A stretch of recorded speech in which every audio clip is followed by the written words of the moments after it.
Hello, welcome to Virtual Flight Diaries. We are back in Microsoft 2024, and I thought I'd do a little bit of fun.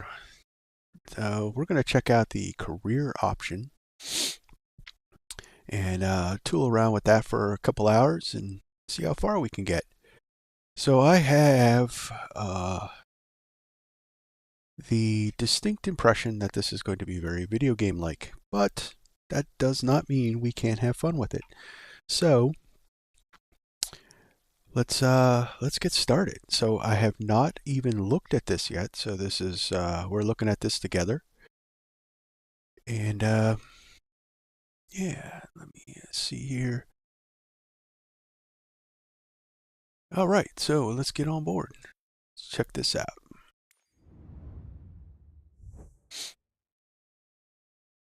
So, rise of a pilot. Choose any location in the world that you want to start your career. Oh wow. Where to start? I mean, I could start in my home area, but a lot of aviation schools are in Florida. Let's do some Florida flying. Because who doesn't like Florida flying? Anyway, what would be a good airport?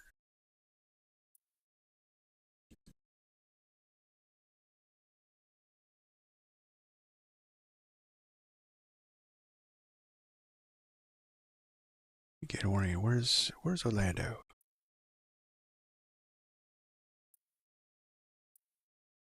Okay. So we need Daytona.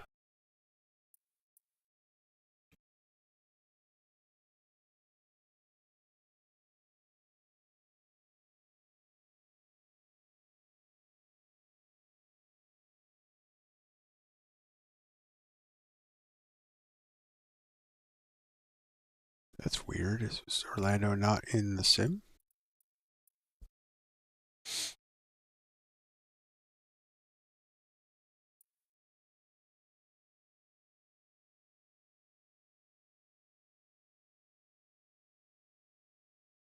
So what I'm looking for is Orlando Sanford International. I can't remember what the ICAO code is for that.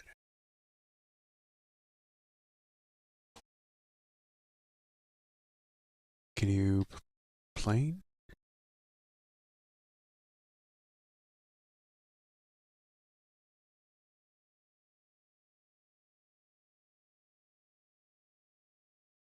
And the reason I'm picking this one is because I just was thinking about it.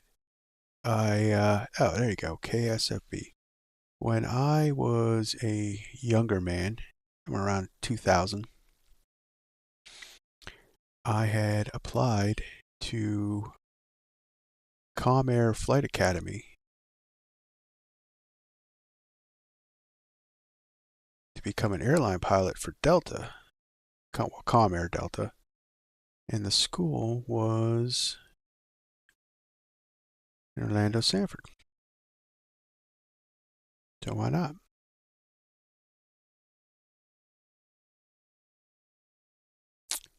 Okay, I picked it.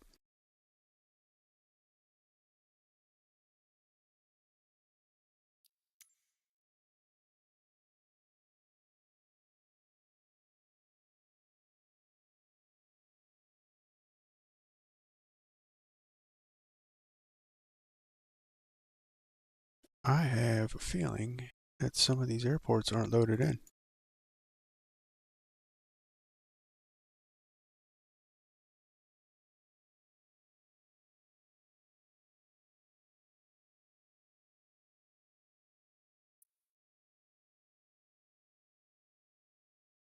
Hmm. Server issue? Anybody?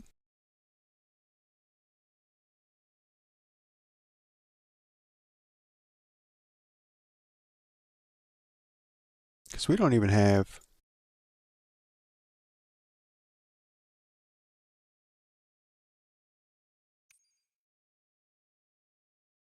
Yeah.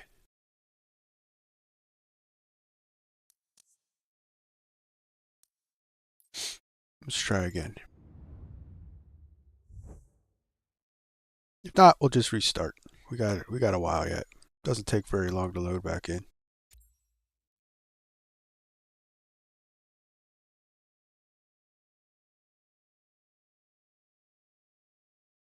What was it? KSNF? No, that wasn't right.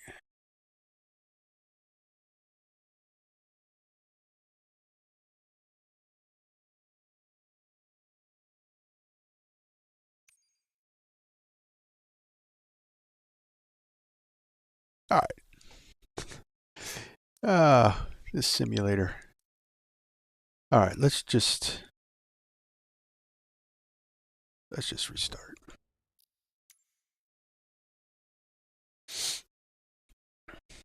Oh, we're off to the races with this one.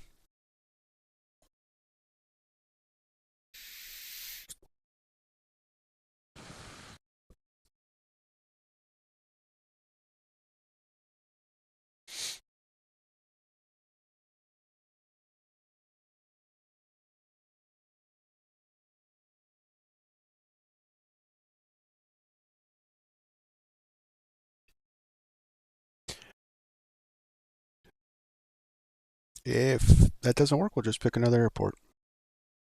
Keep going.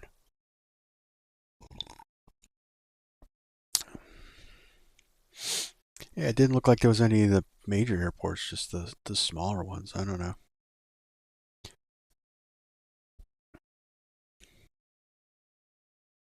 Stream the entire sim. It'll be cool, they said. You won't have any problems, they said. Well, I don't know if they said that.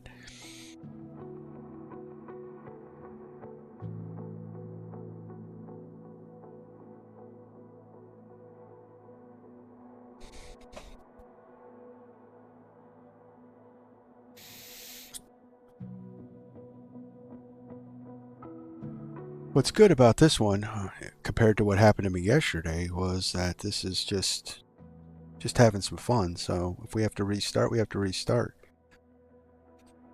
Where flying the A330 from Atlanta to Philadelphia, you know, just getting ready for the approach, and bang, the whole thing freezes. I didn't have time to restart the whole stream, so we had to Alt F4 the whole thing. But this one, if it fails, we just go back in it. I've resigned myself to that this is going to have some problems. I mean, I've done some flights in it so far, and it seemed pretty cool. So it's got the potential, and if they work it out, which they're not gonna leave it trashed, guys. So I know there's a lot of hate because there's a lot of frustrations, but and I even me, I've exhibited some frustration, especially day one. But that's all it is. It's just frustration. We're gonna keep playing this thing. It's gonna get better. I mean, it took 4 years. Look at all the problems we had with 2020. Now it's a fairly stable sim. So that's my resignation right now, where I'm at. Just gonna deal with it. I flew the Cessna 404 today. Flew just nice. I took off from Opelika, and we flew down to the Bahamas. I didn't have any problems. Scenery looked great. Clouds looked good.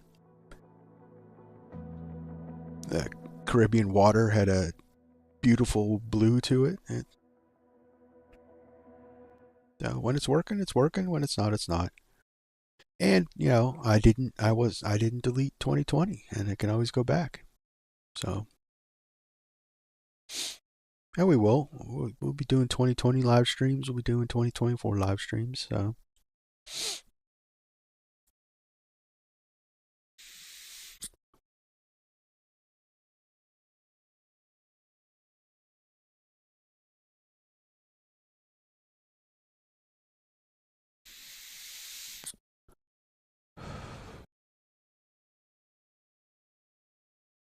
okay. Yeah, you know what? I bet the server's down.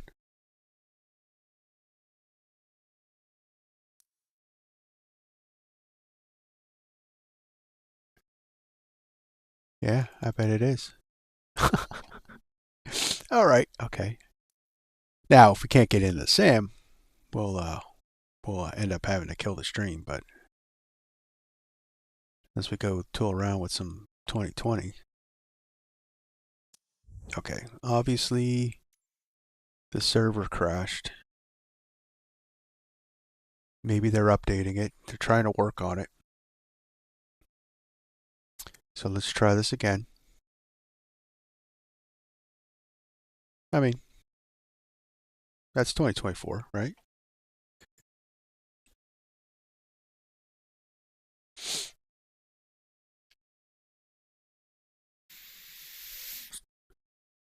Not getting frustrated.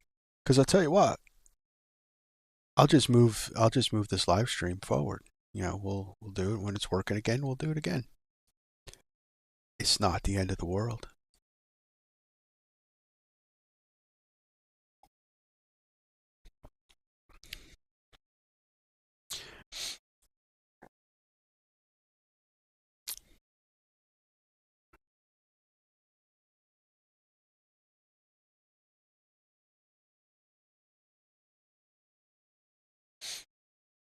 I tell you what, it does load faster. Microsoft 2020, I can start her up, go make myself a sandwich, get a cup of coffee, you know, check on my dogs, and come back and the Sim's still loading. So,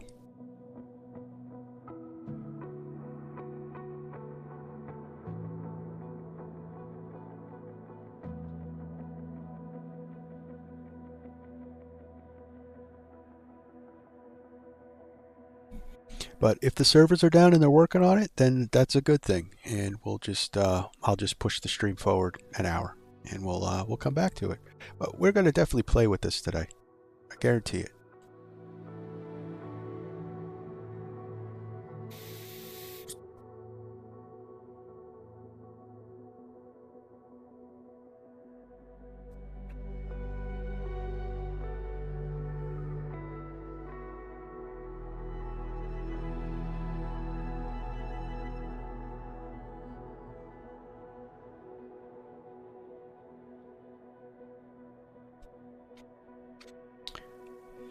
Let me just check the Discord.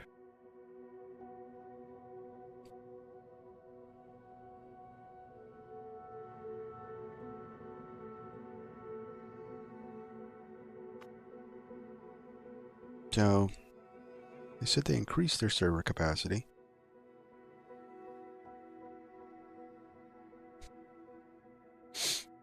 I don't see any announcements that the servers are down, but that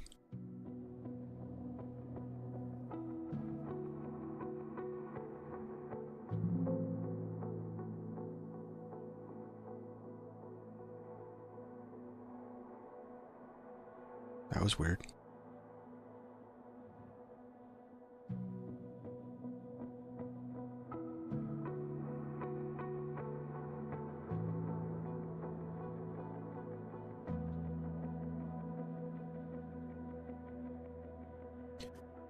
There is a thing that the UK region's still having problems getting stuck at 97. That's not good.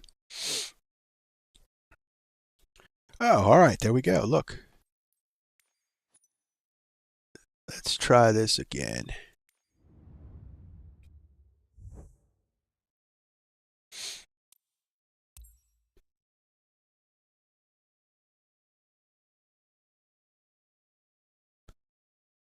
So let's zoom in, see if we got our airports again.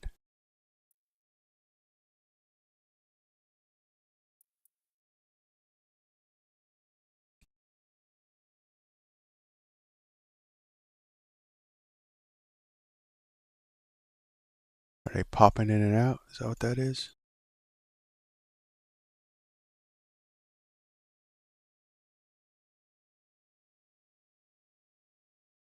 Too far north. Okay, there's Orlando.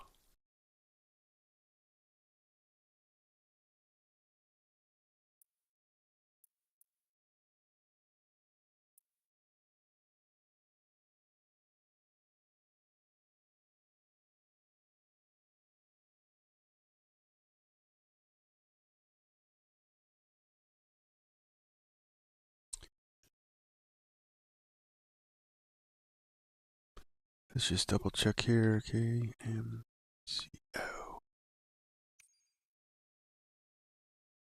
Yeah, so we still don't have that airport.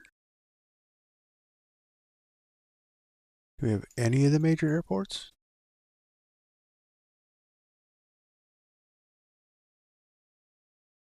No.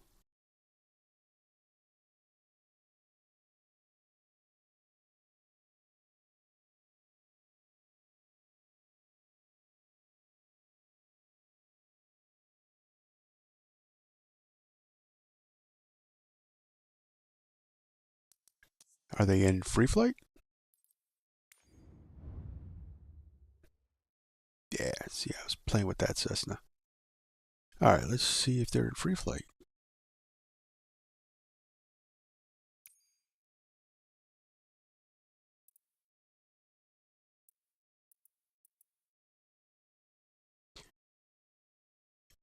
Okay, so we have the airports in free flight, just not in career mode. That's weird. Can you not start at an international airport? I mean, Orlando Sanford's a major school airport.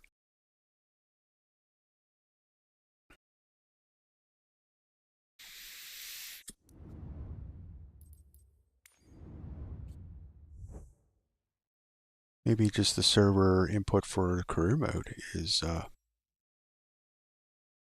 messed up.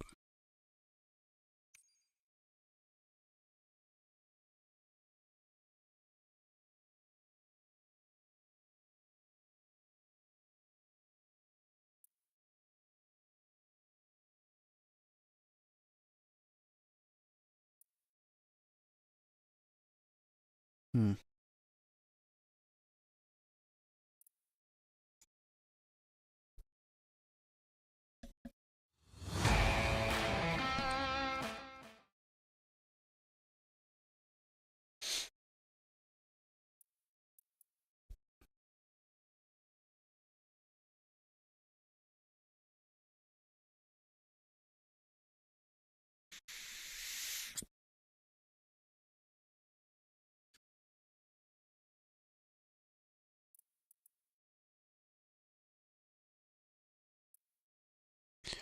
Yeah, so they seem to like be popping in and out. I don't want to do a tiny airport.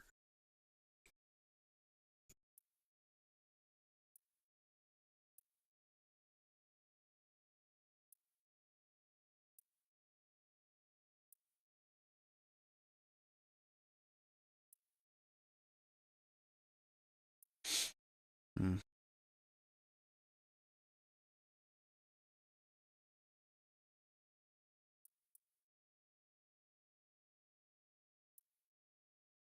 I mean, you can look at my home fields. I wonder if, well, see, even Philadelphia's. I wonder if that's a thing.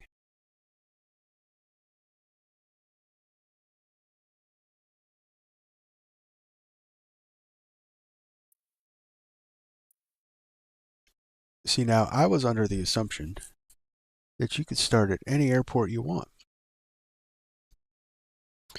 So let's look this up real quick.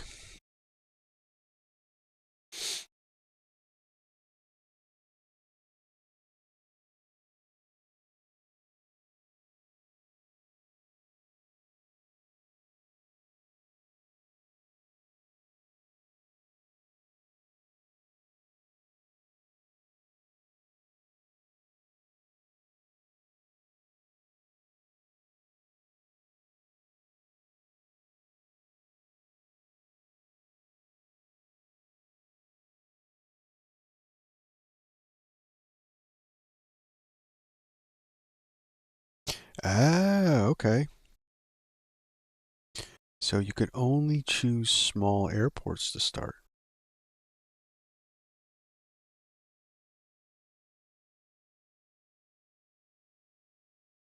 Okay, all right. So it's not broken. It just didn't understand it.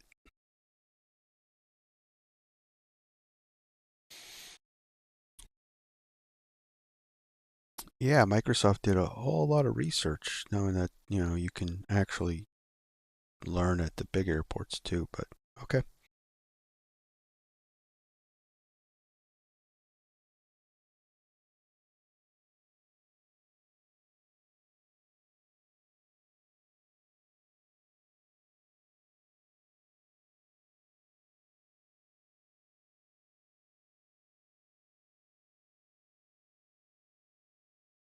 Okay, yep. You got to start at the small airports. So, what's a good Florida small airport that we could start at? Still want to try Florida.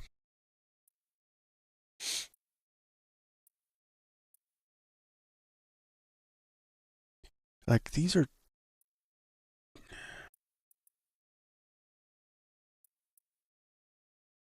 See, I don't get what the classification is. So, these are. Like, okay, so that's not even. That's a private airport. Like, you wouldn't be training there. Like, Opelika and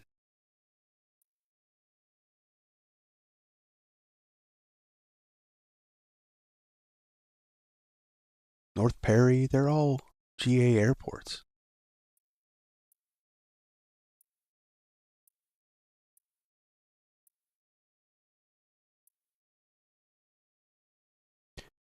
That's kind of it's kind of jank, to be honest.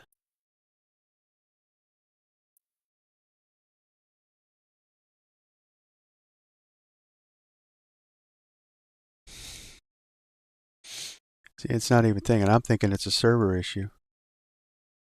Here, you can only. See, I don't even know any of these airports. I mean, I know a couple of them.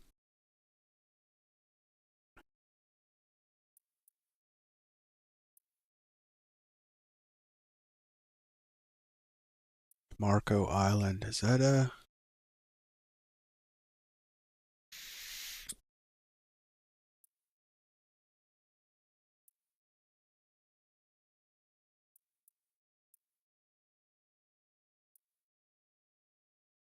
Wake South Airport?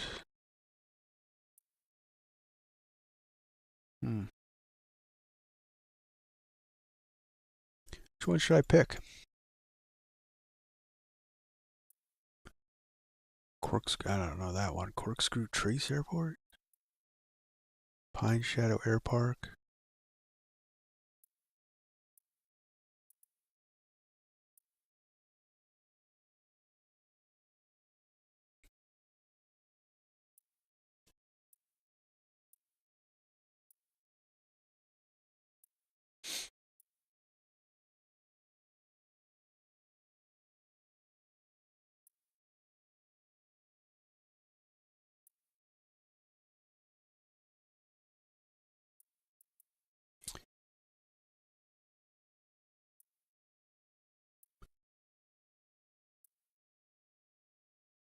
Plant City?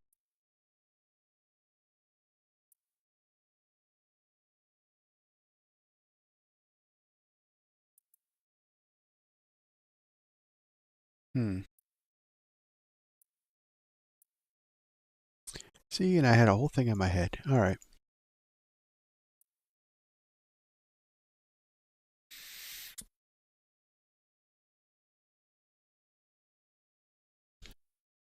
Well, let's do our training at Marco.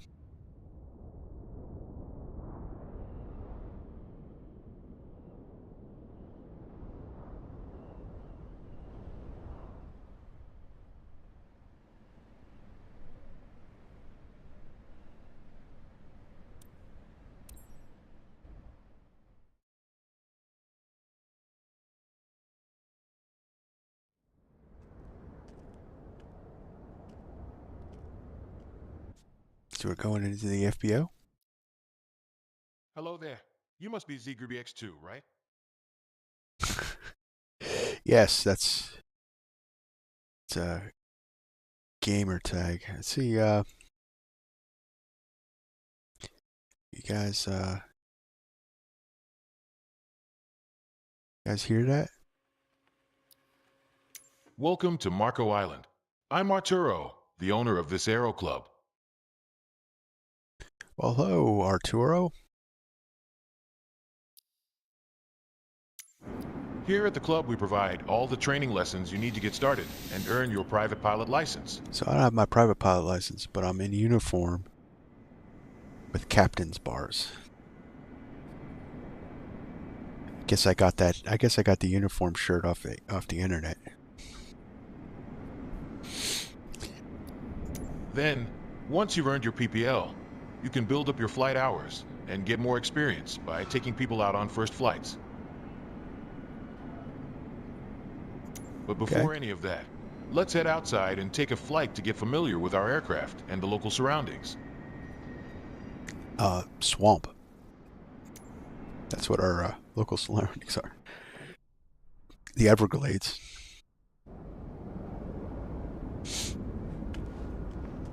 Welcome to the apron. This is where all our flying adventures begin. Why don't you walk around a bit while I finish the pre-flight preparations? Okay, let's walk around. We got Cessna 208s. In a Cessna 172 Skyhawk. It's the main trainer airplane in our flight school. Our Cessna's got a glass cockpit and a 100 plane I took my lessons on. Climbs well and is easy to fly. It's one sweet ride. I'm ready if you are. Finish. So hop in and buckle up. Let the good times roll. So I have a feeling it's going to be all my default keybinds. Hopefully this works. Okay, we did our little walk around.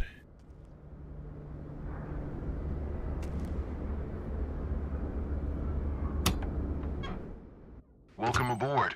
While you settle in, let's go over our flight plan. After taking off, we will climb to 1,500 feet above sea level, and then fly over the airport to enjoy the view. Ready? Why don't you start the engine for us? Why don't I start the engine?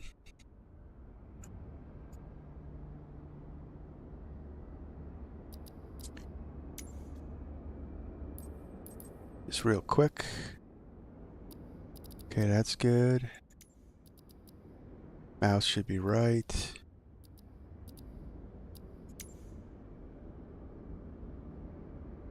Yeah.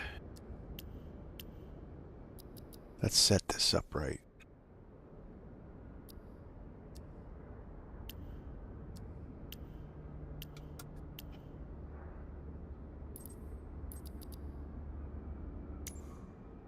Alright, so because I have a little bit of experience, so let's do the battery power can come on.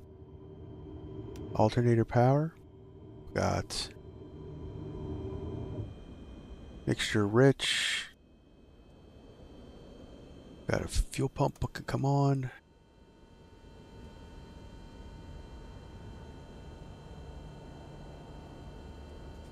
We should see fuel pressure, but okay. And Perfect. The wind is from 270 degrees direction with a speed of 9 knots, so we'll be taking off from runway 35. Okay, let me taxi to the runway. oh, you're gonna taxi the runway? Okay.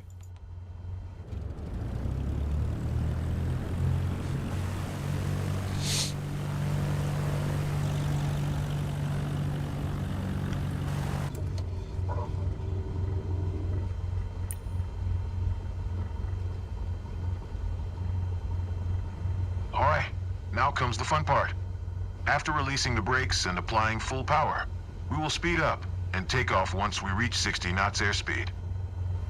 We will be climbing at 75 knots, which is the recommended climbing speed for the Cessna Skyhawk. While climbing, we will follow a left-hand traffic pattern and make 2 turns. Don't worry if it sounds overwhelming. I am here to help. Release the parking brakes Otherwise, we're not going anywhere. Gotcha. Good. Ready for takeoff. Apply full power to get us moving. All right, roll it up. You handle the yoke, and I'll take care of the pedals, steering the aircraft on the runway. You're gonna handle the rudder pedals for me? Okay.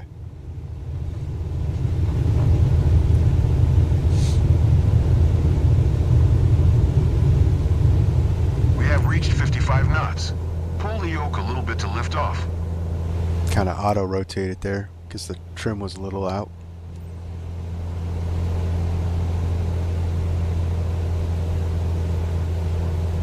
Perfect climbing attitude and speed. I see you know what you're doing. Oh yeah, this is gonna be a little fun. It's gonna be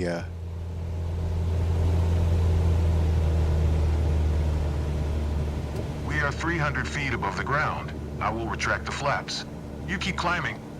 We are approaching our first turn. As you'll see, the Cessna 172 requires very little yoke movement to turn.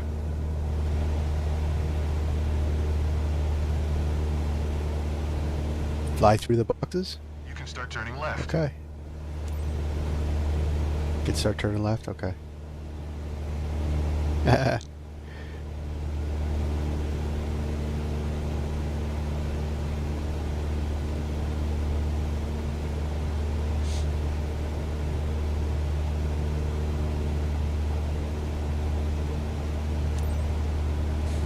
Keep climbing and prepare for the next turn.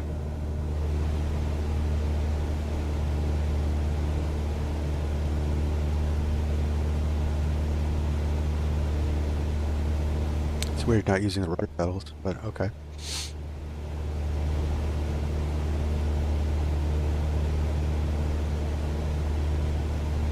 Okay, turn left again. We are almost there. Remember, we need to climb to 1,500 feet. It will keep us 500 feet above the traffic pattern.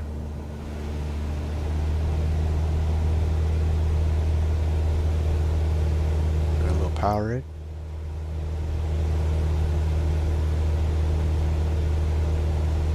I love the weather today.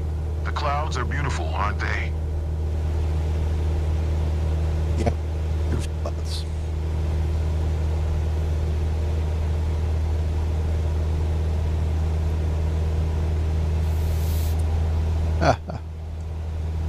Okay. There we are. 1,500 feet above sea level and 500 feet above the traffic pattern. We have safe separation with the other airplanes. Look around. See our airport? Let's fly over it.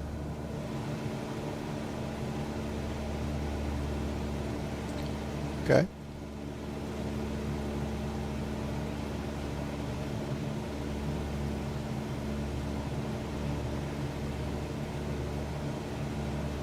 This is a great learning tool, though, if you've never flown Flight Simulator before, though.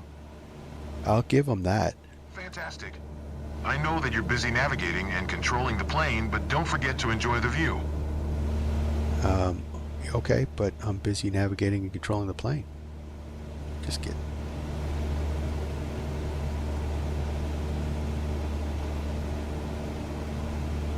So we're going to do a landing.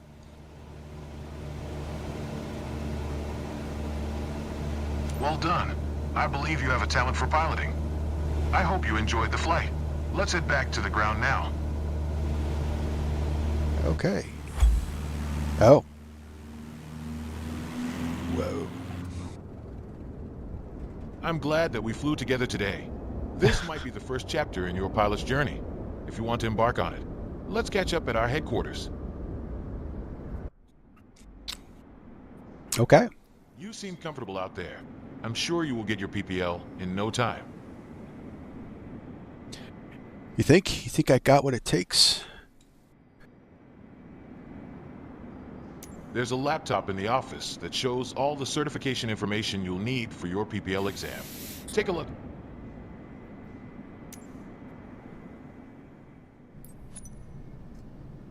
Oh.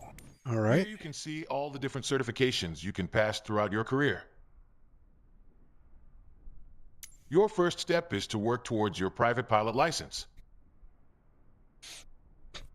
Okay, let's get going. I want to get my PPL. So it allows you to fly a single-engine airplane in good weather conditions and perform takeoff and landings from land. Private pilots cannot fly aircraft for commercial purposes. Okay, so this path is helicopters. We're not doing that. This guy's no good at helicopters. So let's look at the path here. So after we get our PPL, we're going to go and get our commercial. Oh, cool. We could get different things like a tailwheel endorsement and night currency. Okay. Instrument rating, multi-engine, high performance endorsement. Allows you to operate an airplane with an engine capable of producing over 200 horsepower. This endorsement enables pilots to fly heavier, faster, and more capable aircraft. Allows you to operate an airplane powered by more than one engine. Multi-engine aircraft are generally larger and able to carry more passengers and cargo, while featuring an increased operational range. All right, so this seems to be the... So we can go this route.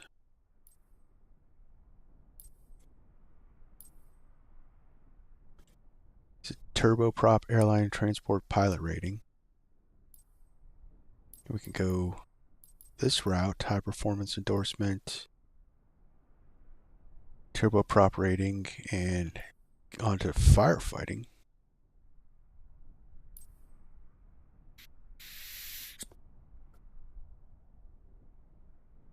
All right, well let's work on our PPL and we'll go from All there. the training lessons you'll need to pass the PPL exam are available here. Make sure you're comfortable with these before taking the exam.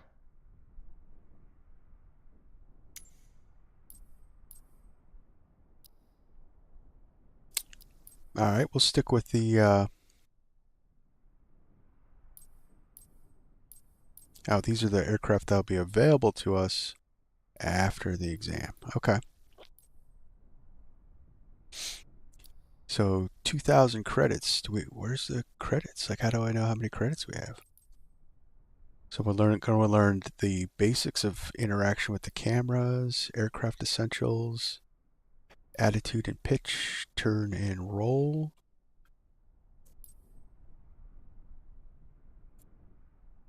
Maneuver tests.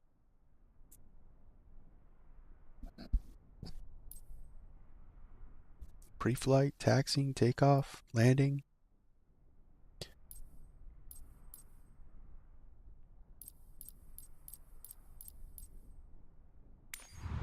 Let's start. Let's do the lessons.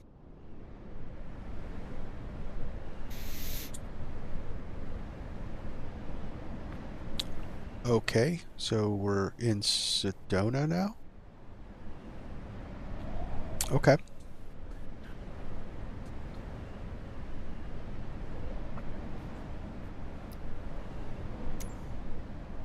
So the briefing, time to learn the basics. Before you get to know more about aircraft controls, let's go over camera and toolbar interaction. In this tutorial, you'll learn to open and interact with the toolbar, interact with the camera panel, use the cursor, blah, blah, blah, blah, blah. Okay.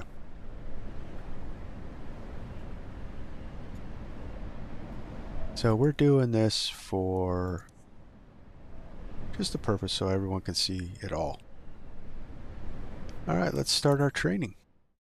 Sim controls training. Couldn't find valid airport data at this position. Services are not available. Okay, GSX. Oh yeah, I downloaded GSX into the sim.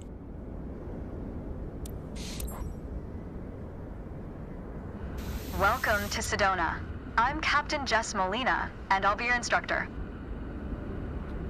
For this lesson, we're going to start on the ground and focus on some basic concepts. Fundamentals every pilot needs to know before hitting the skies. This is your plane, a classic, the Cessna 172. Take a look around it.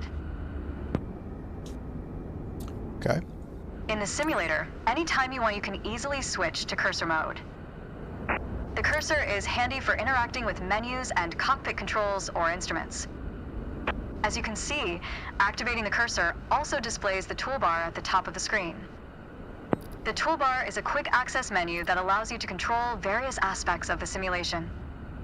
Try to find and open the controls panel. The controls panel is a useful reminder of the button layout for the devices you're currently using. Now try to find and open the camera panel in the toolbar.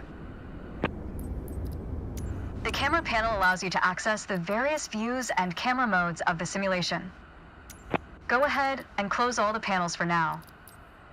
In front of you is the yoke, the primary means of controlling the aircraft. Okay, it's In the yoke. simulation, you will be controlling the aircraft with your peripherals of choice. So, let's hide the yoke for now. Alright, as we've seen, when you want to look around you, it's easy to rotate the camera. But you can also move it freely in the cockpit to get a better view of anything you want to see. Even through a window to look outside.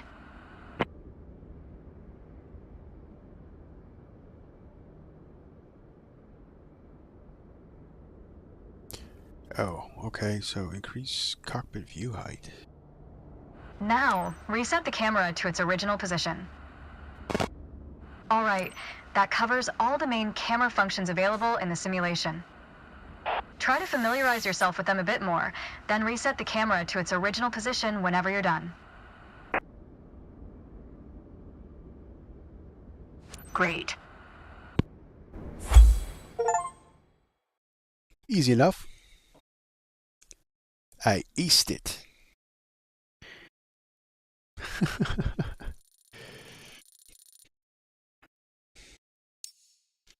A+ on sim controls. All right. So next training, aircraft essentials. Going back to Sedona, I guess.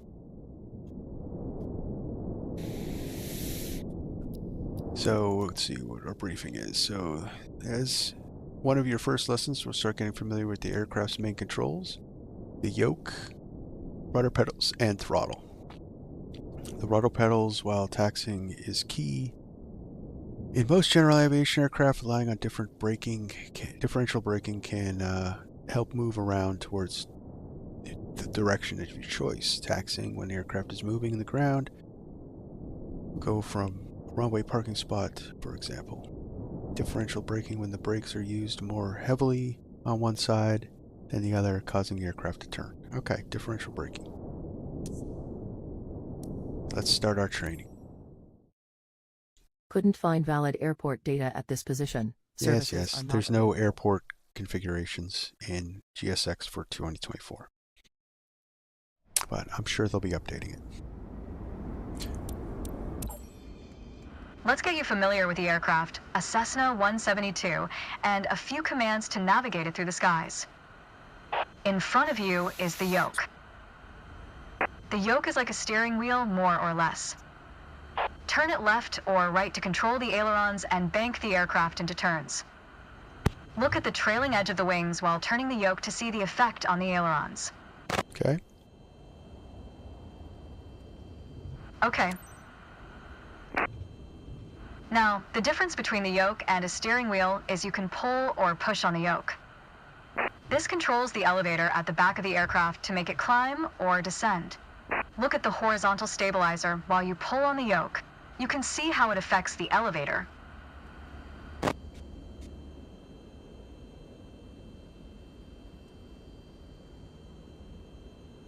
Nice. Down at your feet are the rudder pedals. Okay. They steer the aircraft when you're on the ground. The upper part of the pedals also control your brakes.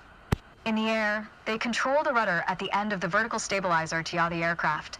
This is mostly for small corrections, for coordinating turns or compensating for a plane's tendency to pull left during takeoffs and climbs.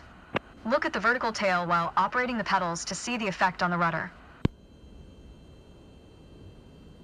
Great. Last but not least, the throttle is located near the center of the cockpit. Pushing forward will increase power, pulling back will decrease power. First, look at the throttle and select it. Keep it selected and push it forward to increase power. Okay.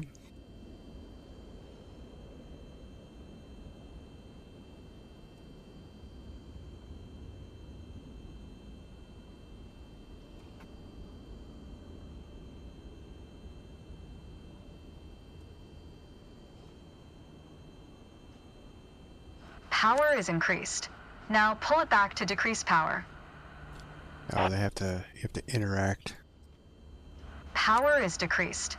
Now we'll do the same without focusing on it. Deselect the throttle. Look away from the throttle and increase power. Set your throttle to idle.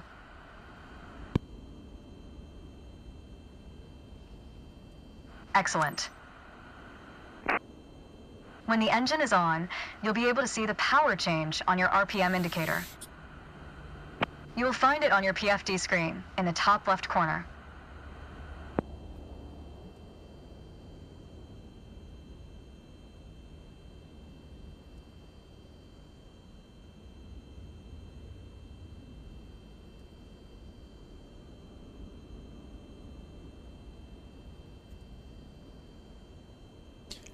I am looking. Yeah, it's not.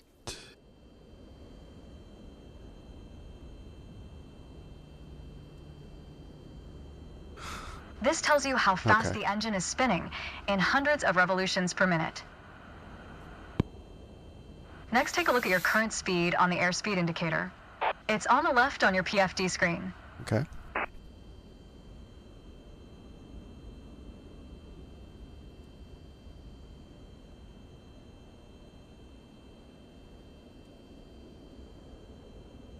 It measures the speed in knots.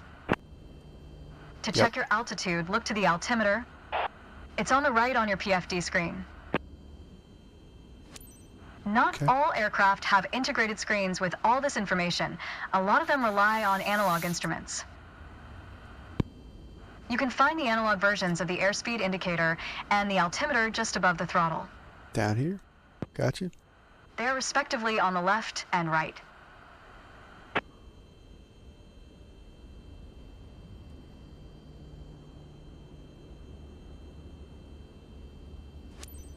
The analog altimeter has 3 hands similar to a clock. The long, thick pointer indicates 100-foot intervals. The short, thick one is 1,000-foot intervals, and the long, thin one counts 10,000-foot intervals. That's all for today. Alright. Next time, we'll see how it feels We in the learned air. about the analog gauges and the G1000.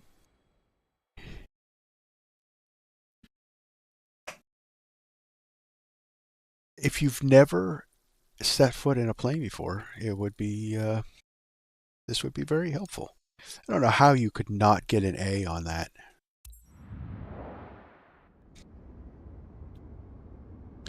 All right, guys, we get an idea, right?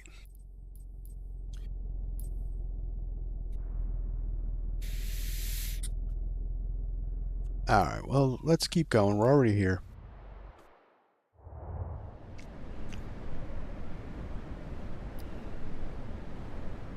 This tutorial will learn the basics of attitude management. Attitude refers to nose position relative to the horizon. In this image, to the right, the lines represent the horizon's position while ascending and descending. All right, let's start this train. We're going to learn about pitch.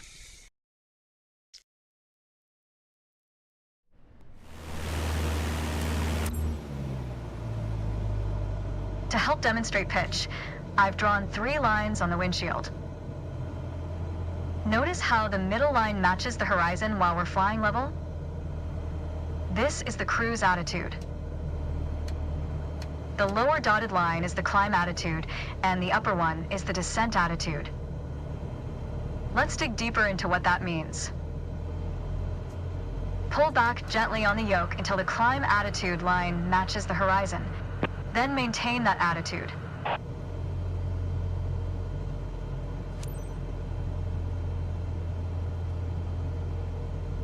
According to your altimeter, we're gaining altitude. But we're losing airspeed, proving you can avoid basic physics while making a climb. That's good. Keep working on it, you'll get better.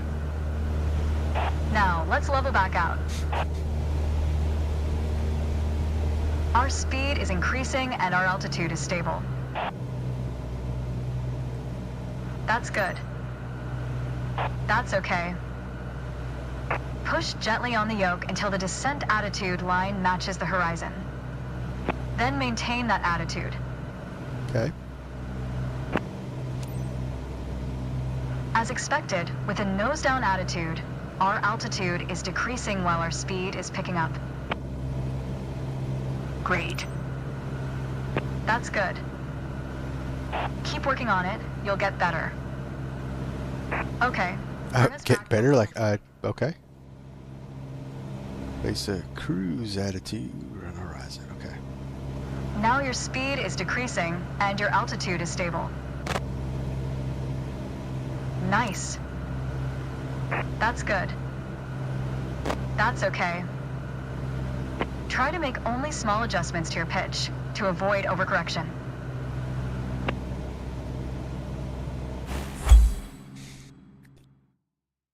All right, let's see what I scored in my pitch school.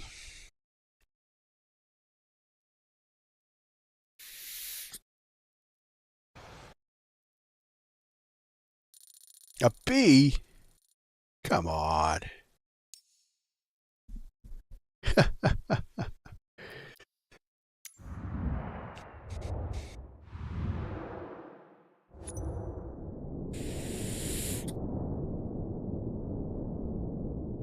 Guess that wasn't exactly perfect.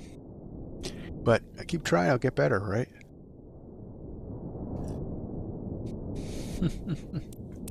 All right, let's start this training. So we're gonna learn about turns.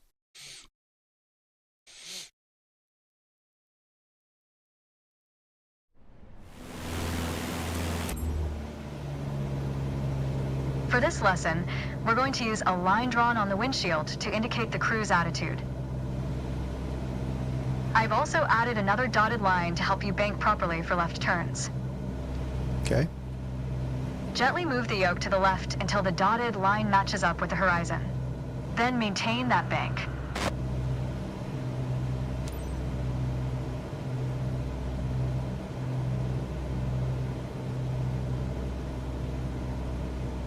These controls are so sensitive.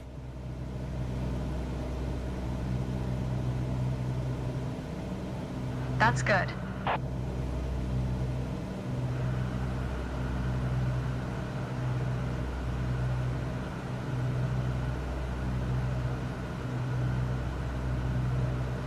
Now, let's see you level back out.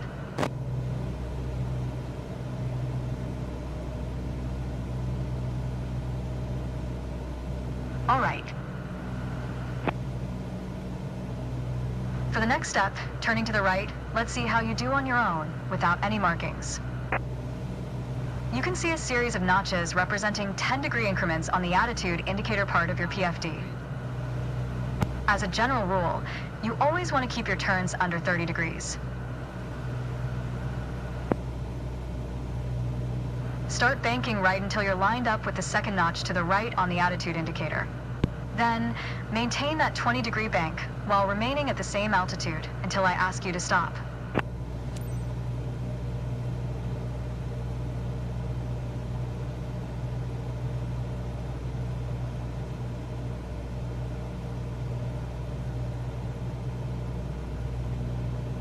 Okay. That's good. Keep working to maintain a constant altitude during the turn. Level us back out now. Kind of low.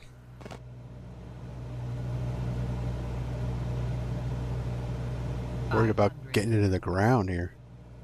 Great.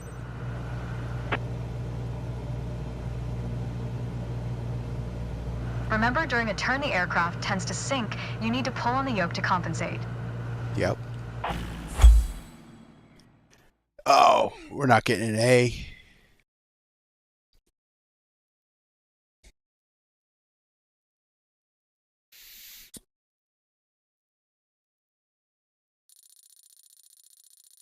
Solid B student.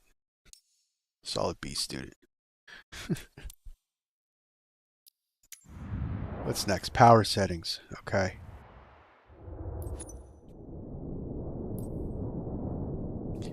The tutorial is a relationship between RPM and power management. To do so, you'll have to maintain a constant cruise altitude, reduce and increase RPM, seeing the effects the power change have on airspeed and altitude. Okay. Let's start our power lessons.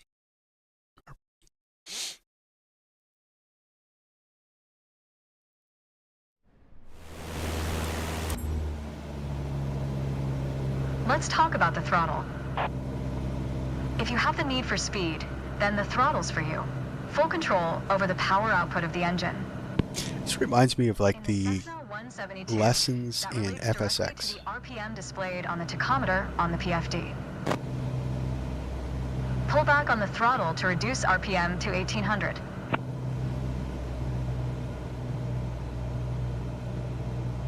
Look how your speed and altitude are also decreasing.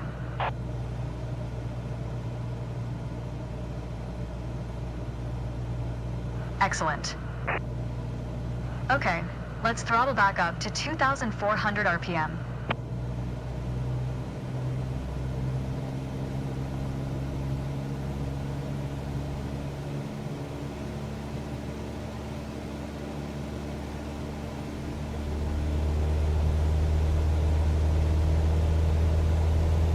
Your speed is increasing now. As long as you maintain the same attitude, your altitude will keep climbing as well. Nice.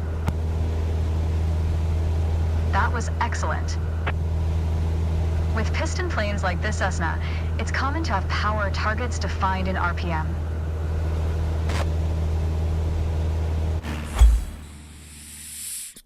At least the lessons are quick.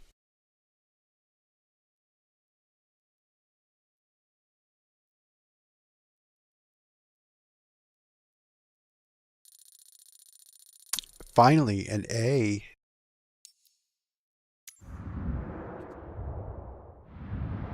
What's next? Maneuvers test. Okay.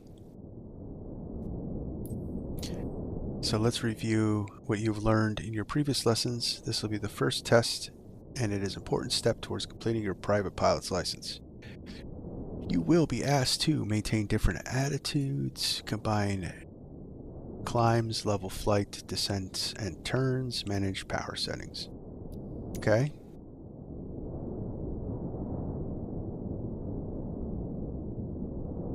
Pretty much the same thing. All right, let's check it out.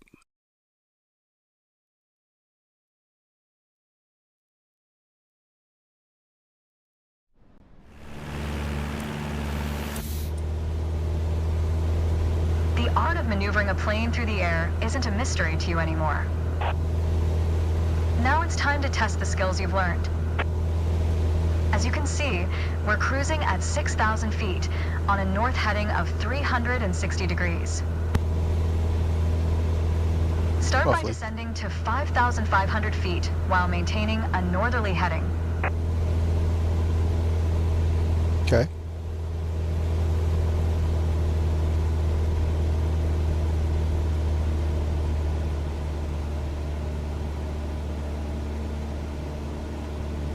When you feel ready, start descending. We are descending. While descending, reduce throttle to avoid overspeed.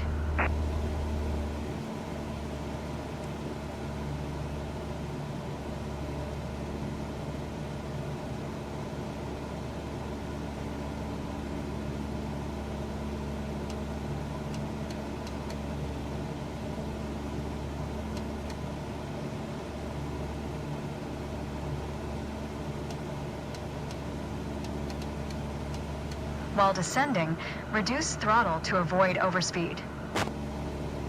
That's good. Yep. Now, climb to 6,000 feet and turn to a south heading. On the Cessna 172, you need full power to climb effectively.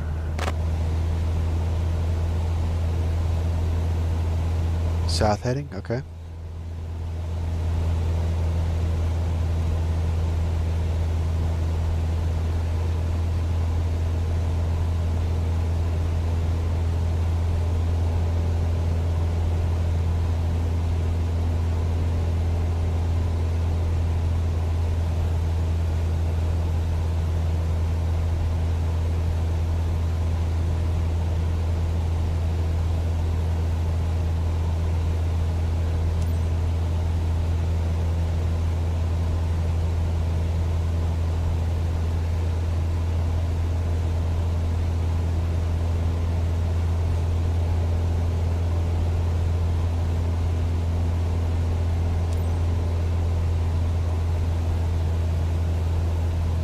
Nice. Alright, next exercise. Maintain your heading of 180 degrees, stay at 6,000 feet, and adjust your airspeed to 80 knots.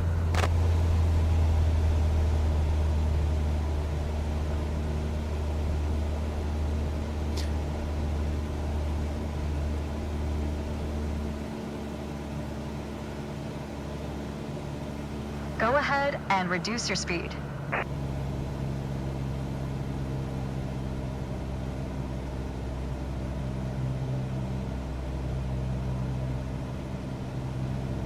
Okay.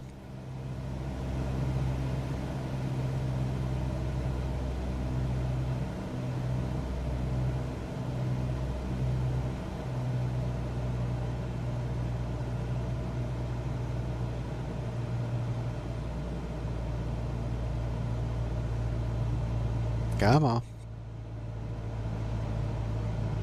Dipping a little too low. All right. That was excellent. Yeah, I don't know how good we did there. So my controls I think are not translating. Hey, we got an A. How about that?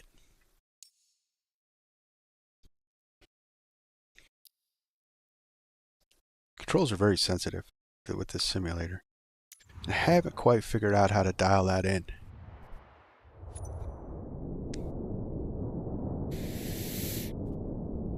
So we're going to learn how to pre-flight the plane. Okay. Couldn't find valid airport data at this position. Yes, Services are not available. Yes, GSX. I got you.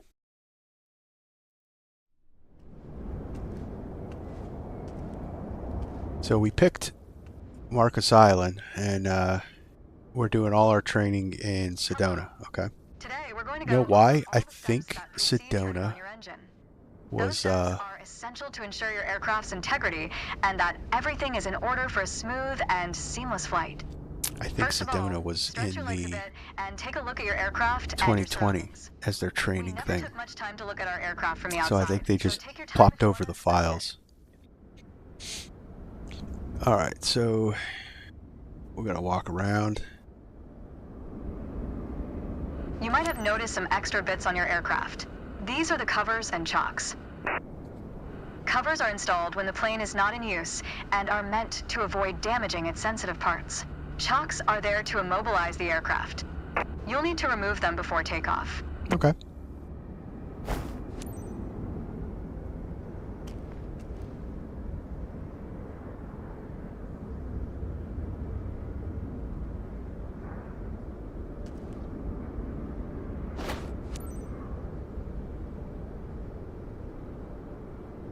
Move the chocks.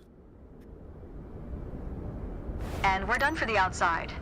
Now that we're sure your aircraft is functional and ready to taxi, let's check the inside.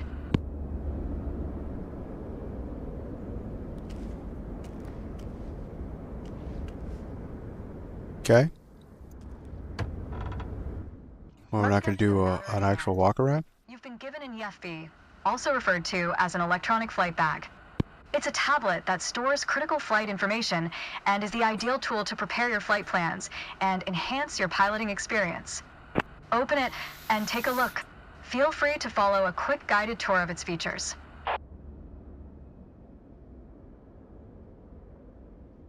The EFB features an interactive map, a flight plan editor, aircraft and current flight information, a nav log as well as fuel and payload options. Okay. The EFB has plenty to offer, but if you want to get directly into the action, you can turn it off after you finish the quick tour.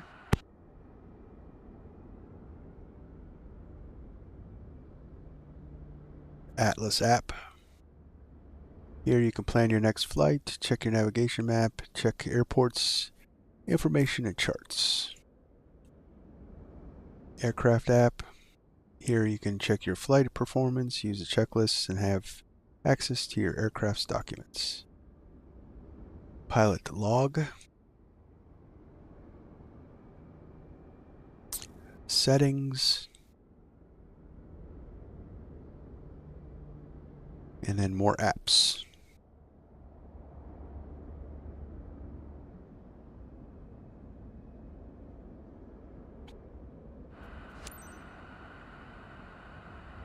You can also hide it. I learned that the other day. Now start this pretty bird up.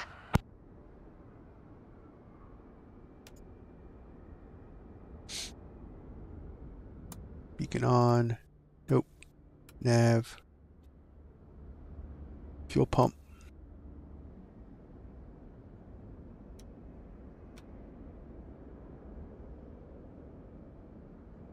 Oh, that's the alternator. It's battery.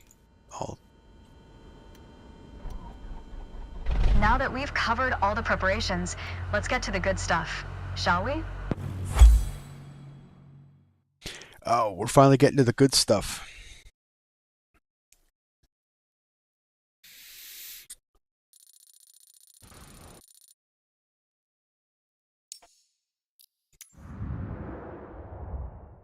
Taxi training. Okay. We'll learn how to taxi a Cessna. So, taxiing is an essential skill and master before flying your aircraft. Before taking off, planes need to follow taxiways to get to the dedicated parking spots and to the runway. In this training session, you will learn to maneuver on these paths. Okay. Couldn't find valid airport data at this position. Services are not available.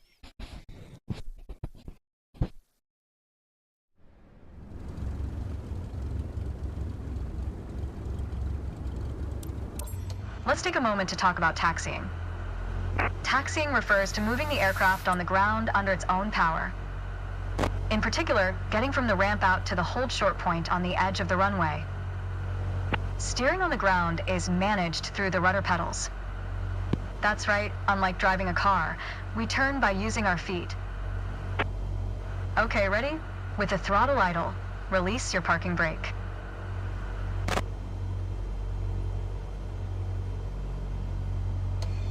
Next time, make sure your throttle is at idle before releasing the parking brake. Now, gently increase throttle. Oops, I'm going to get hit on that one. All right. Use your rudder pedal to turn left and enter the taxiway. Increase throttle to gain forward momentum and then reduce RPM accordingly to match a fast walking speed while taxiing.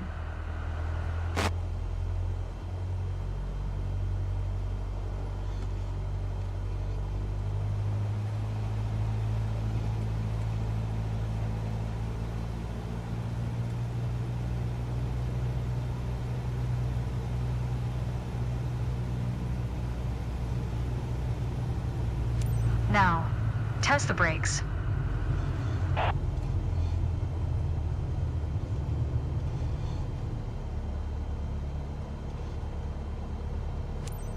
Good. Brakes checked. Okay. Taxi to the next exit, then come to a stop. Remember to control your speed with throttle and brakes. See the crossing in front of us. Stop before it, as if traffic was coming off the runway. Okay. We'll do that.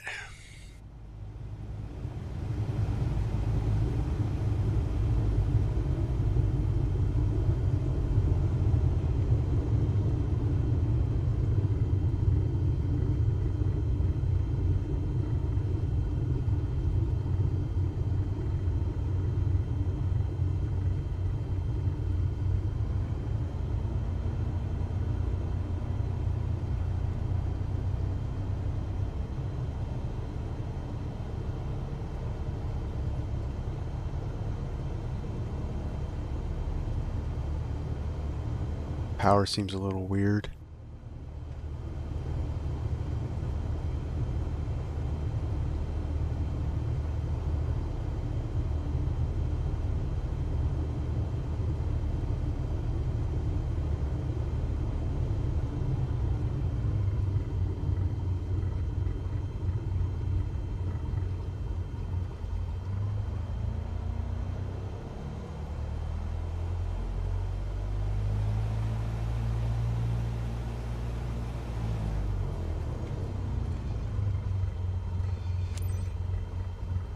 All Okay. right, Taxi to holding point Alpha 1 next. It's at the far end of the airport, near the head of runway 21. Stay as close as possible to the taxiway center, marked by the yellow line, and watch your speed.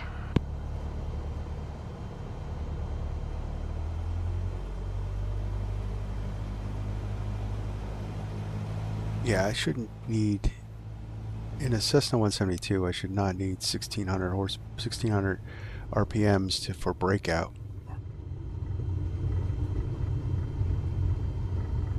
I should be able to manage the speed. So these are little power management problems with the, yeah.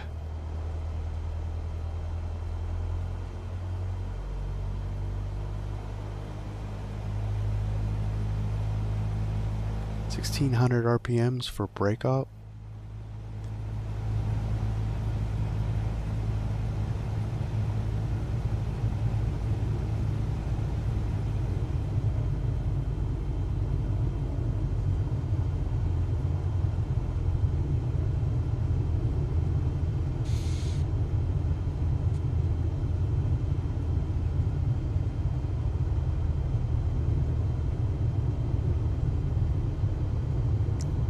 See, they didn't fix the terrain problems with Sedona.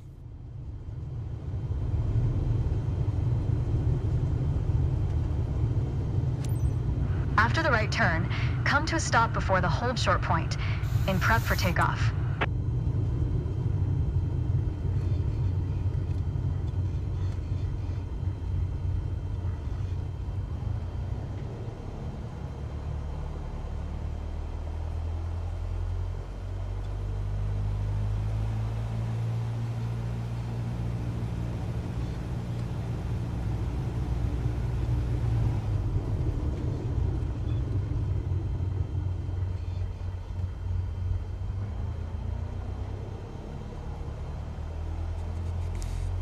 Taxiing this thing sucks.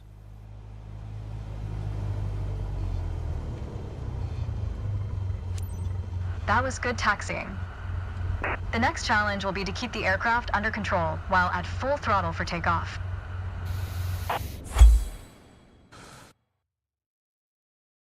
Yeah, I didn't get that. That power management was wrong.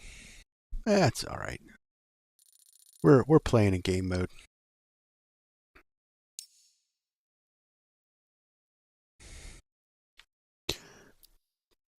So what's next?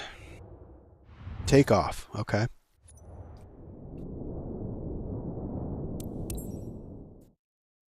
Couldn't find valid airport data at this position. Services are not available. Yeah.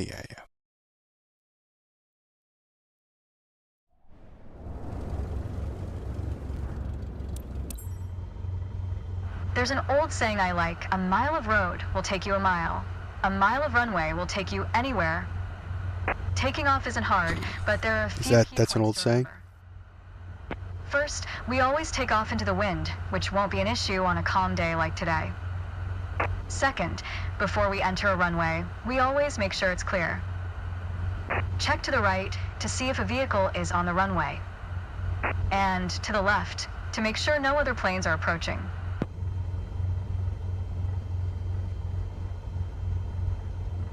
Runway numbers are not arbitrary. Each number matches the first two number of the runway's compass bearing, rounded to the nearest 10 degrees. For example, a runway orientated towards the north would be numbered 36, which is 360 degrees on a compass. Everything looks good, no cross traffic. Go ahead and taxi into position. Okay.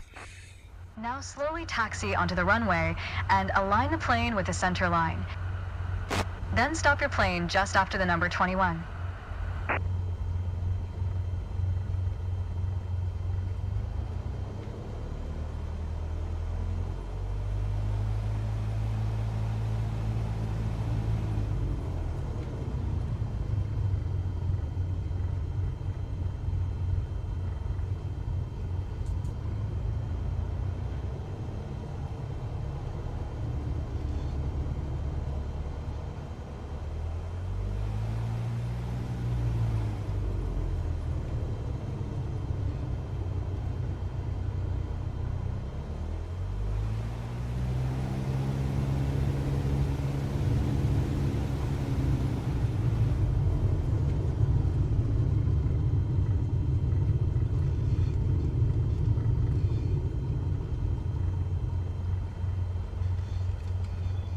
Excellent. All right, let's do this. Apply full power, and I'll walk you through the takeoff as we go. Okay.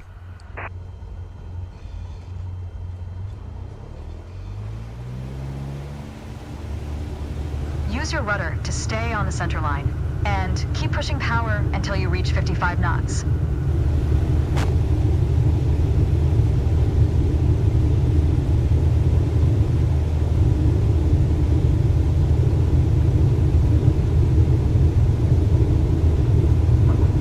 Good. Now, gently pull back on the yoke.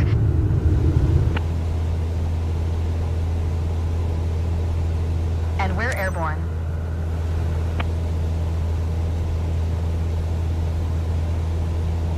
Line up the top of your instrument panel so it's a couple of inches above the horizon.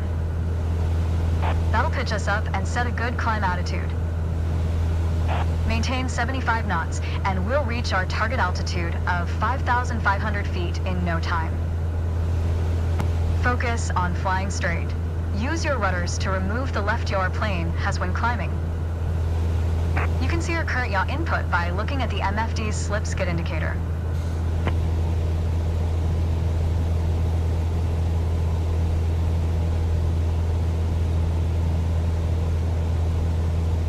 Okay.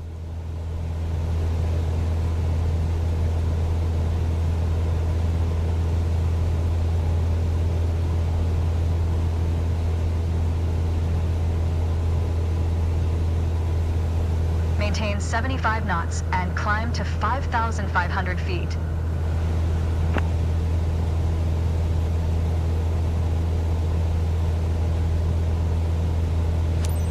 Okay, 5,500 feet. You've reached your target altitude. That was a nice takeoff. Thanks. Kind of know a thing or two about takeoffs, right? All right.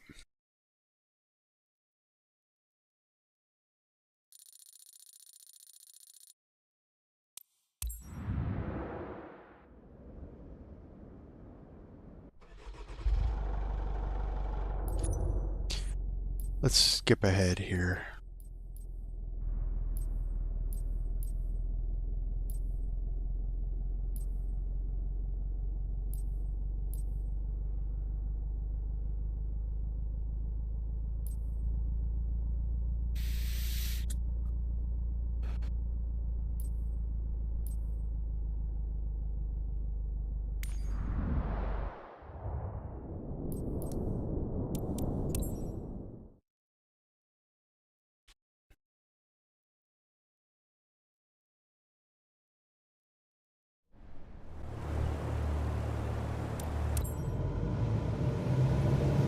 My first instructor used to say, the best part of flying is landing in one piece.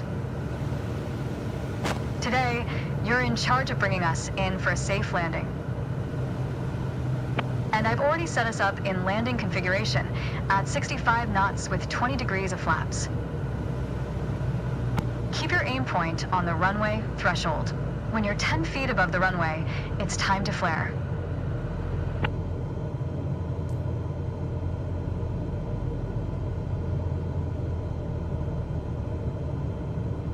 Do we have flaps out?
All right, so we're high.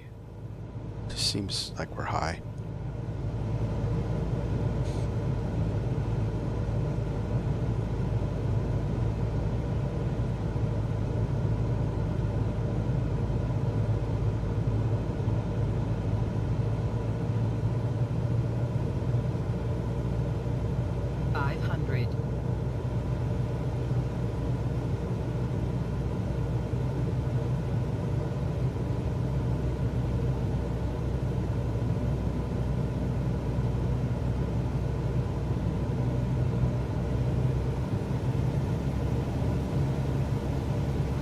Reduce throttle to idle.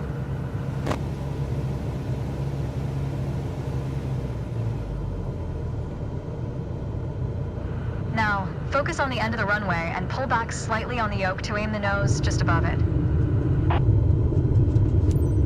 Nice. Now, apply the brakes progressively to slow us down and bring the plane to a stop. Use rudder pedals to stay on the center line.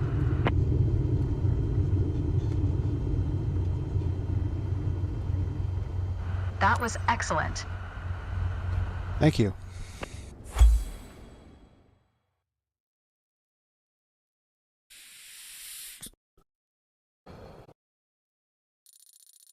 All right.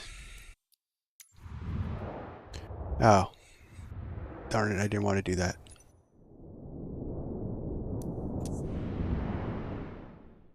So let's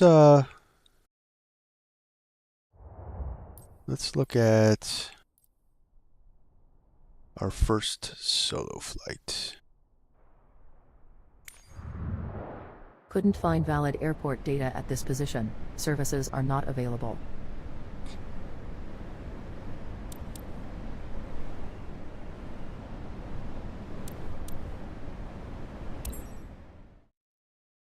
Couldn't find valid airport data at this position. Services are not available.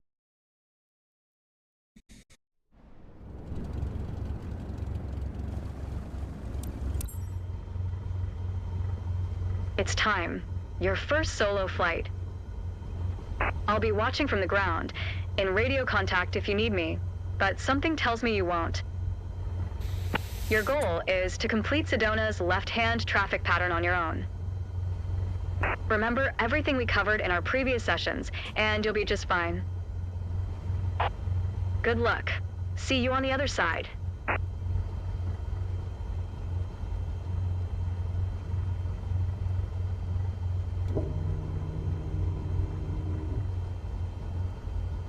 All right, let's take off.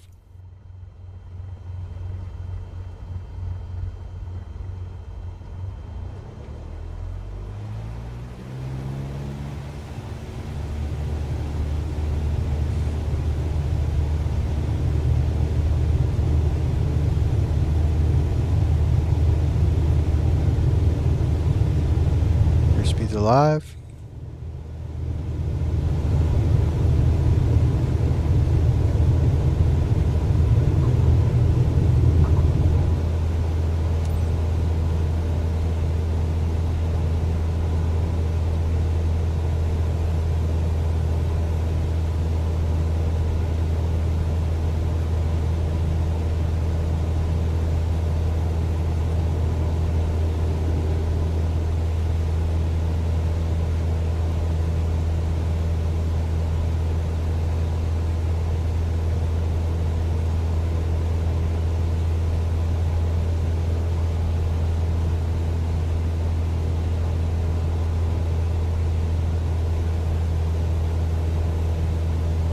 Okay.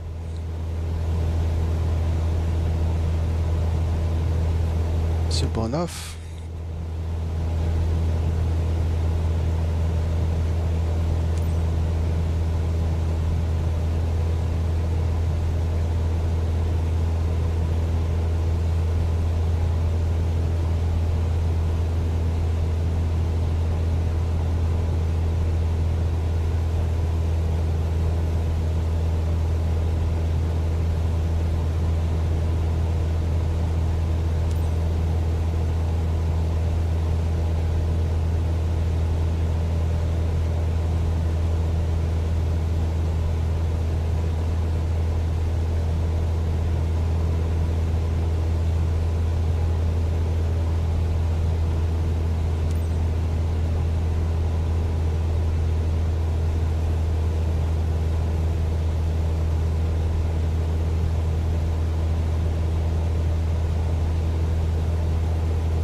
downwind.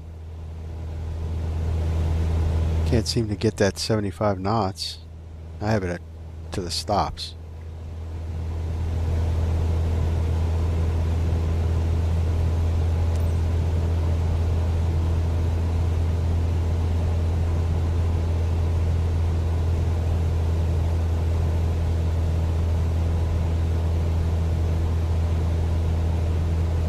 There we go.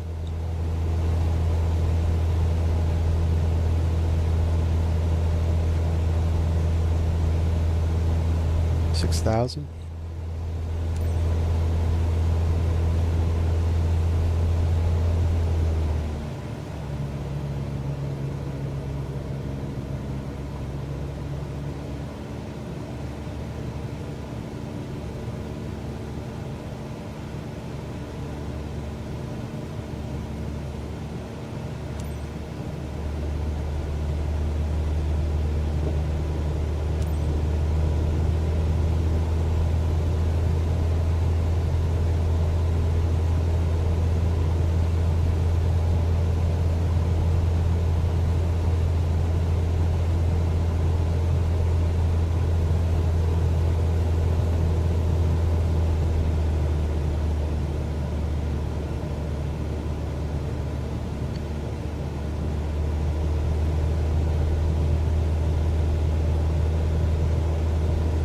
I tell you what, it's actually kind of tough to keep it on the money.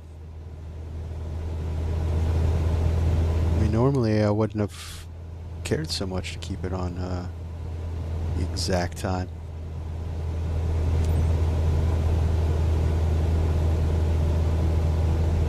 Turn base.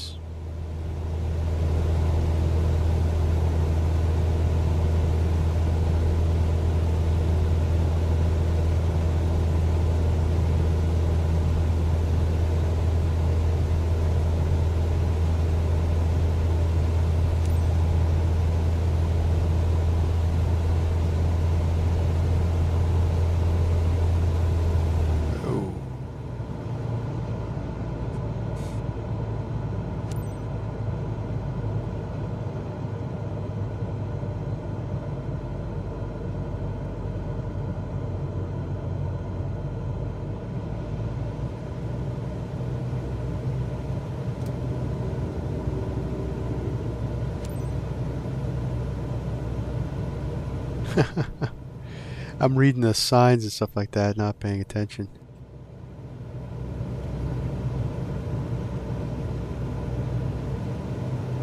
Of course, this is a better looking profile than what they had me set up for that landing lesson. It's a little low.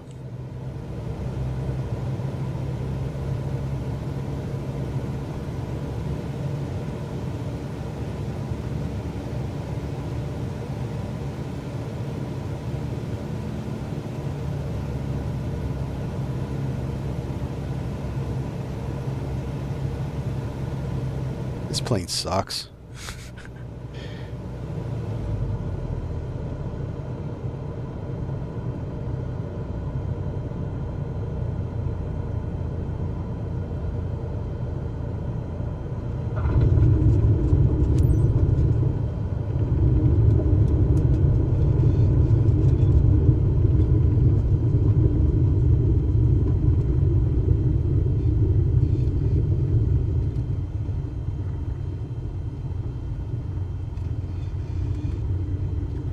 Flight model's not that great in this plane.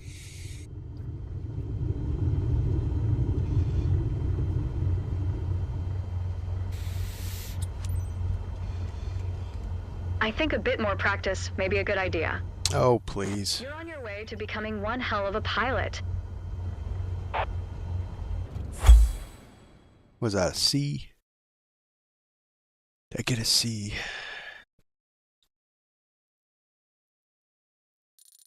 Yep. All right.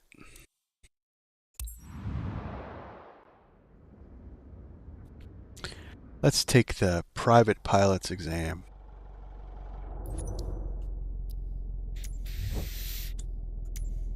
Couldn't find valid airport data at this position. Services are not available. So we're back at Marcus, okay. Time to pass your private pilots lesson. This is your ticket to the world of aviation. For a practical test, you'll need to complete the standard traffic pattern following the flight plan. Apply what you've learned in training, fly safely, get your license. Traffic patterns are generally flown at an altitude of 1,000 feet above the runway. Each section of the pattern is referred to as a leg. Okay. Let's do this.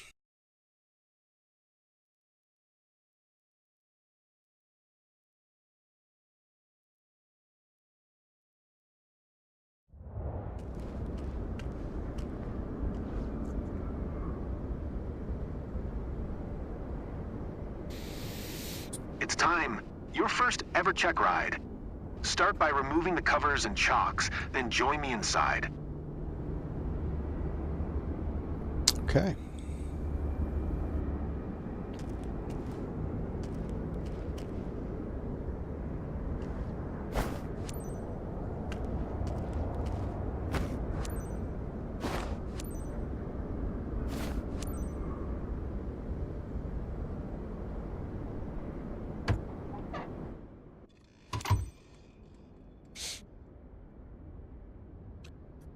So we'll start the engine.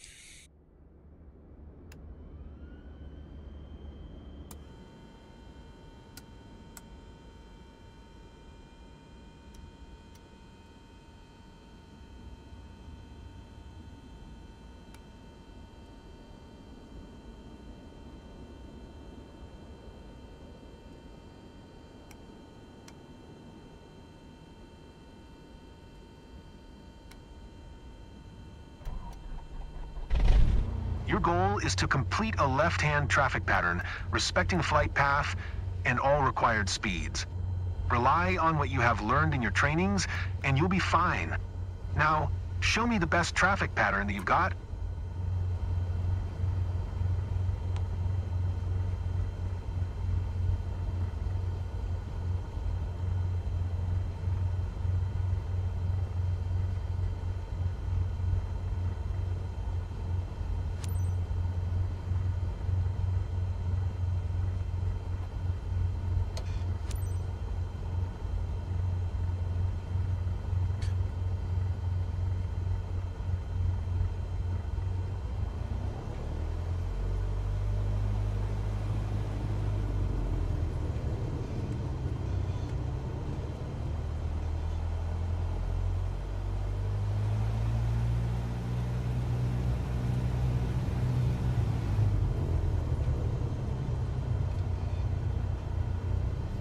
Really?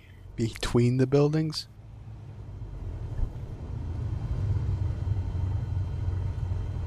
Yeah, no.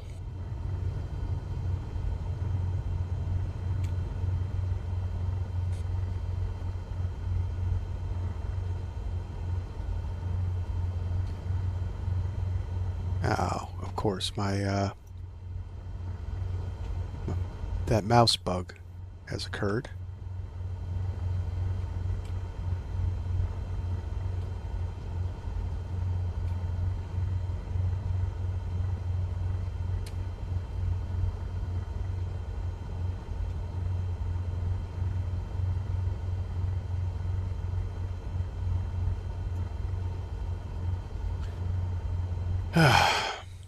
All right, let's so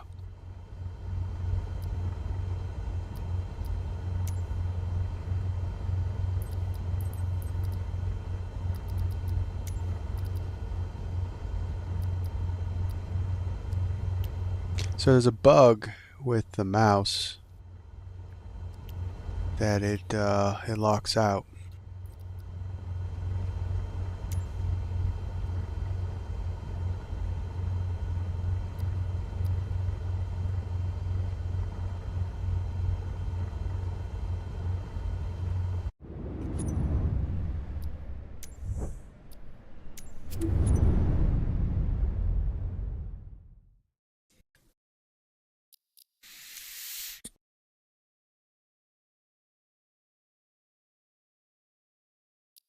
Yeah, I've gotten that a couple times.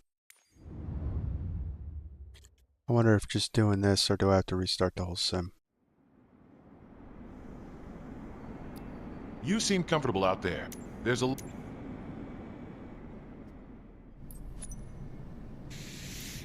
Here you can see all the different certifications Yes. All the training lessons you'll need to pass the PPL exam are available.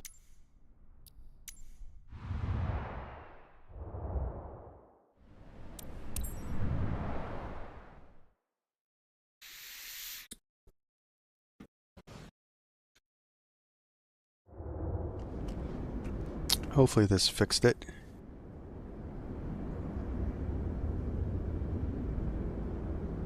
It's time.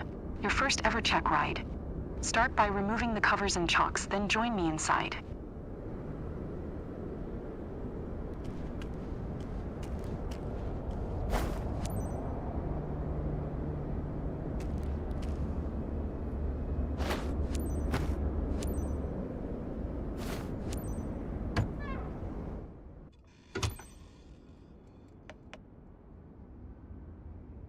Nope.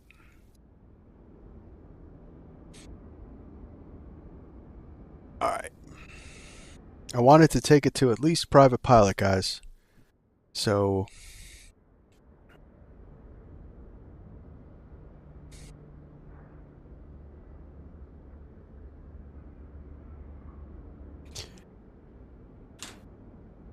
let's restart the sim. And then we'll come back, we'll do private pilot, and then we're gonna end this. This is okay, I guess. It's long and drawn out, that's for sure. But it would be a good thing if you've never done Flight Simulator before.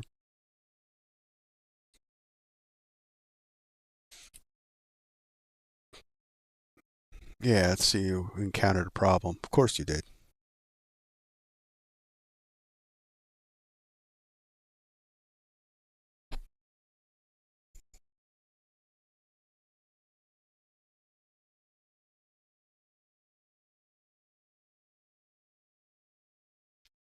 Yeah, I imagine this video might be a little boring. I don't know.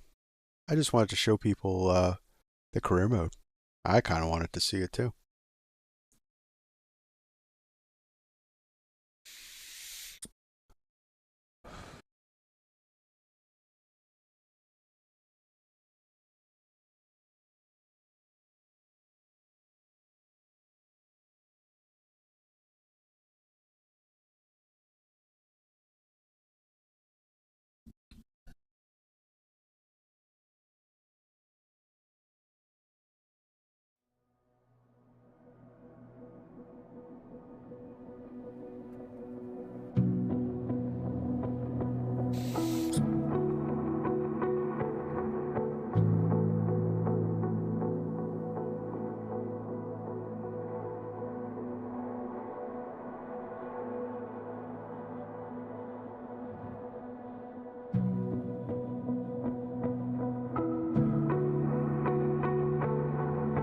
Hopefully they fix that mouse bug.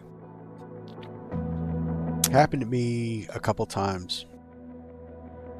And it usually, if you keep exiting, like switching screens like that, like it was, you know, the training and stuff like that, it locks out.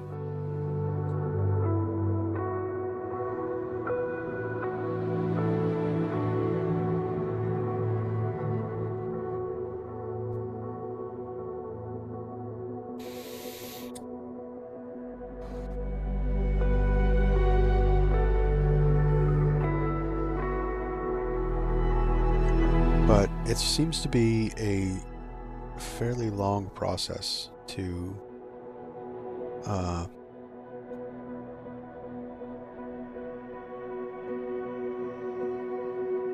get up to do these missions. I guess we could skip all that. I wonder if we could go right to like instrument rating. The problem is that they want it done a specific way.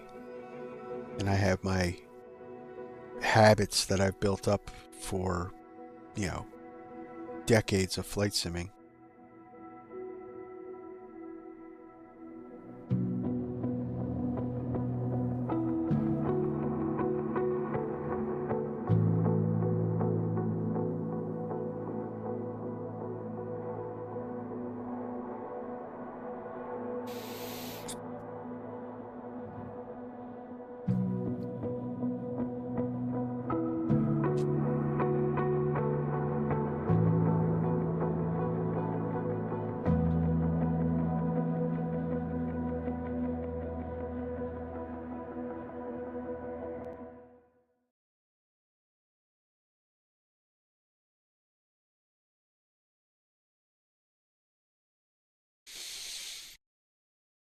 Okay.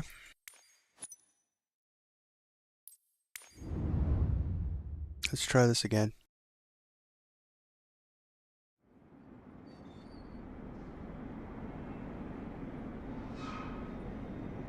You seem Of course, it is very video game-like. Here you can see all the different all the training lessons you'll need to pass. At least we don't have to pay for the exam again.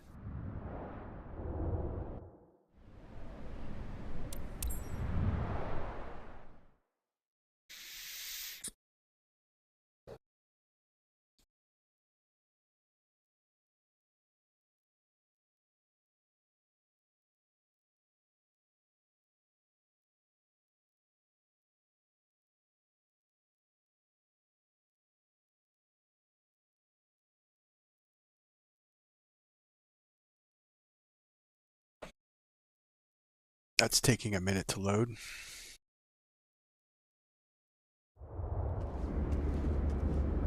God, we almost hung up there.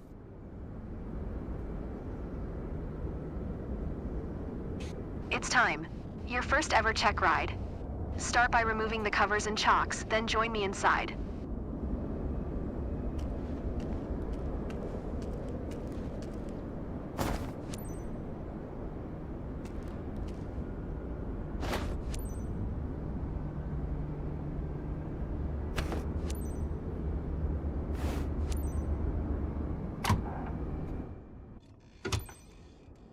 See?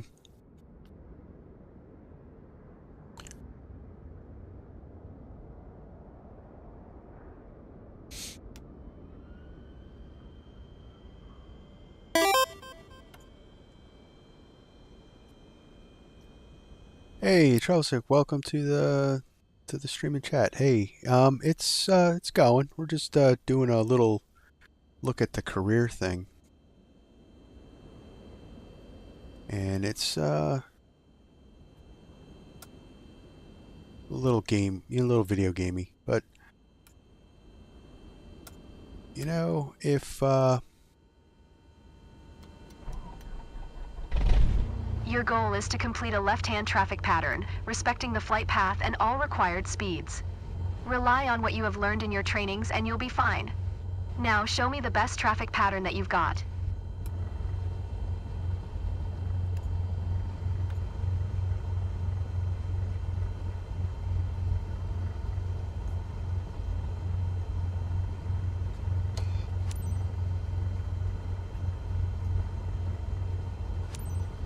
Kilo Mike Kilo Yankee Traffic Cessna November, tree 8337, is taxiing to runway tree 5.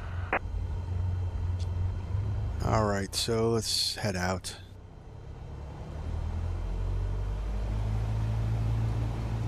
Taxiing this thing sucks. It wants us to go between the buildings. So, precision taxi work.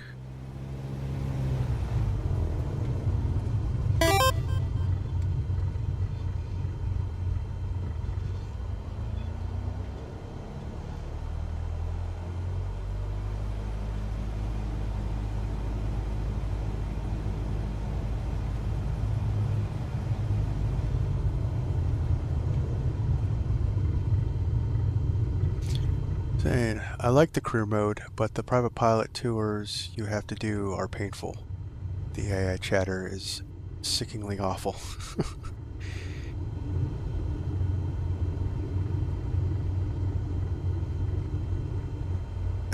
I just screw up?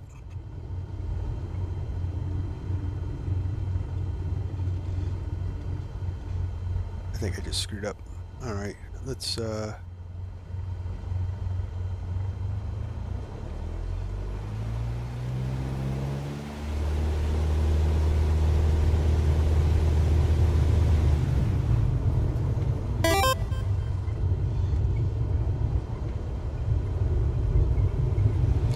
yeah, it seems to be working a lot better. Except this plane.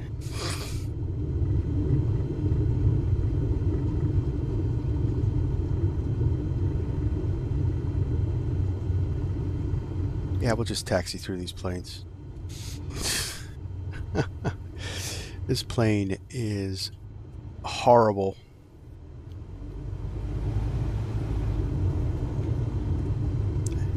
Probably failed this. All right.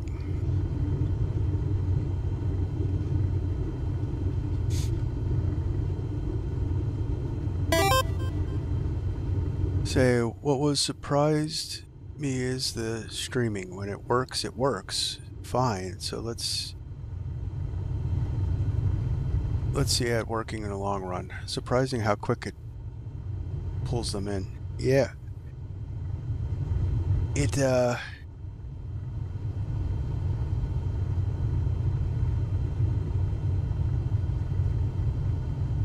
don't know. I still have mixed feelings about the streaming. But I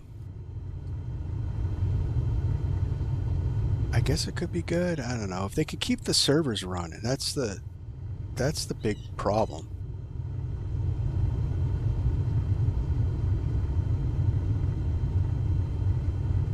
If we have a server failure, we're done. We're not going to be able to fly in the sim. But I don't know. I mean, it looks good.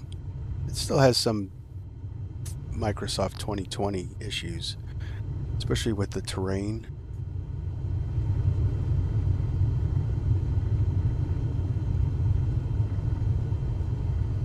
Trees look great. Grass looks good.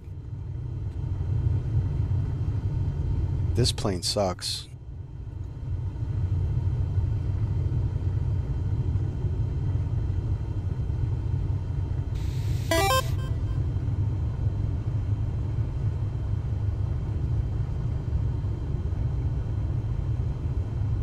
Really? I just got an update, so I have to look. I didn't look at it yet. So local, huh? Guess maybe they're reconsidering their whole stream the whole sim thing.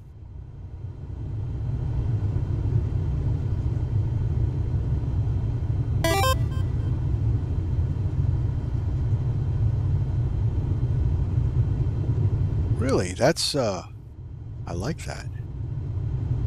Now I really have to look into that.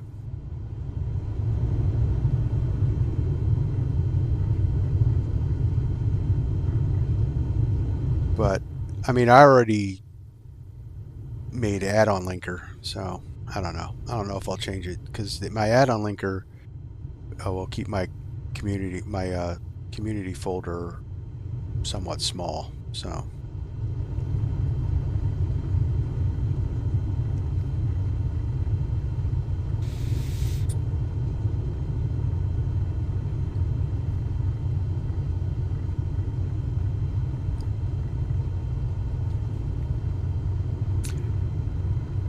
Because if in my 2020 community folder, if I add everything in, it balloons it out to like 400 gigs.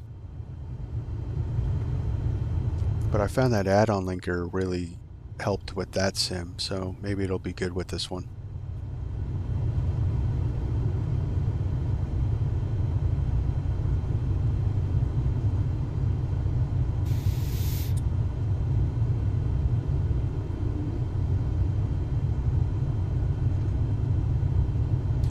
No idea what the pattern altitude at 1,020 feet.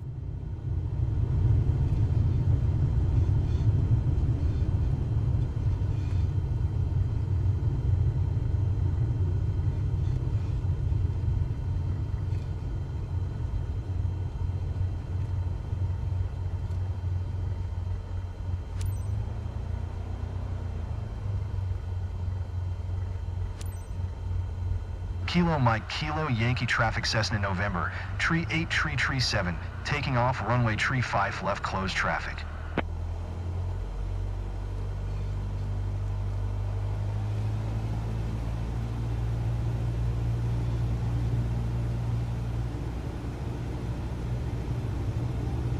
This plane needs way too much power to maneuver.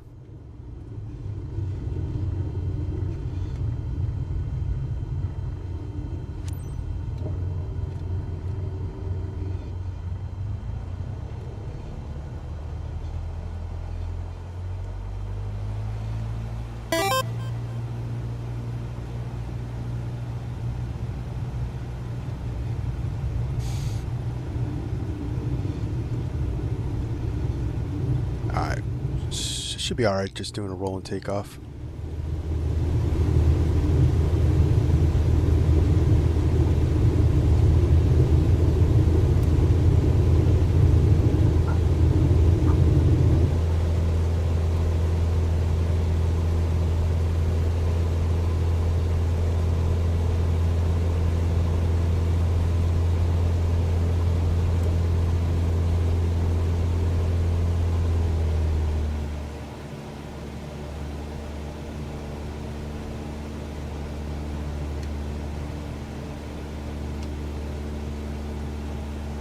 Trim, a little power.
See, the thing with the training is that it should have had me doing my pattern work here.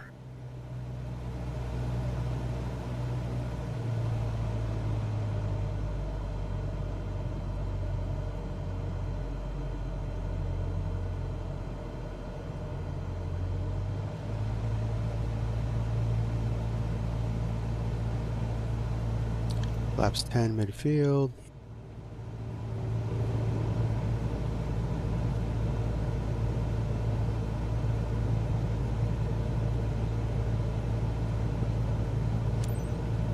Kilo Mike Kilo Yankee traffic Cessna November tree 8 tree 71 miles west 1,000 feet inbound to land runway tree 5.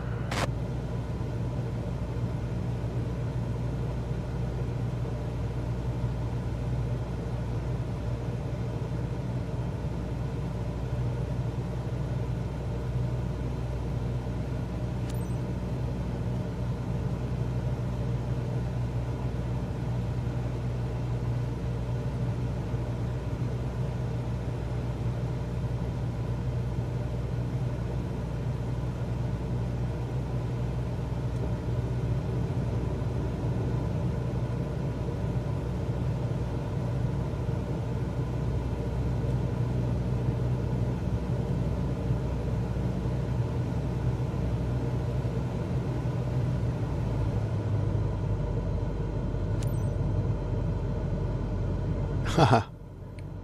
Okay.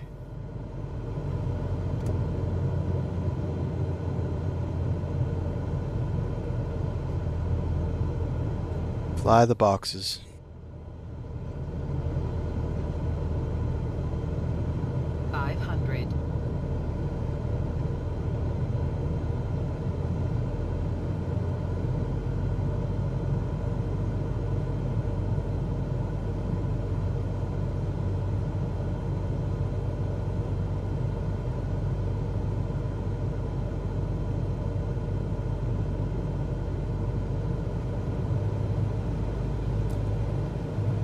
That pattern had me coming in way high.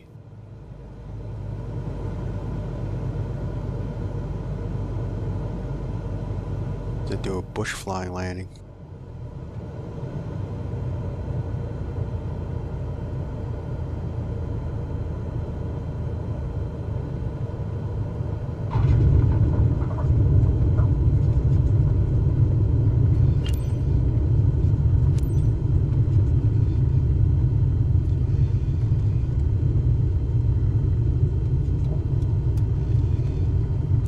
I got a red mark, so I probably didn't pass.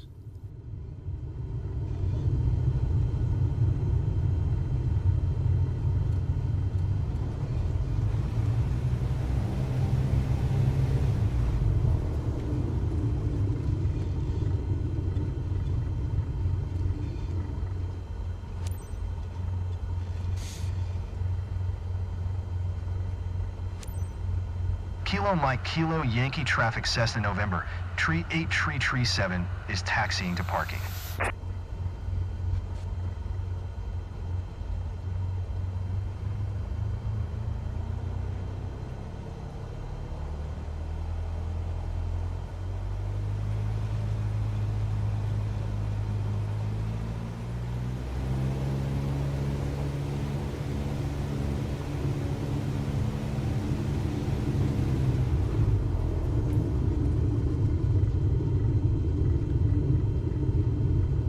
Yeah, there's no way in a real Cessna that I needed over 2,000 RPMs just to turn.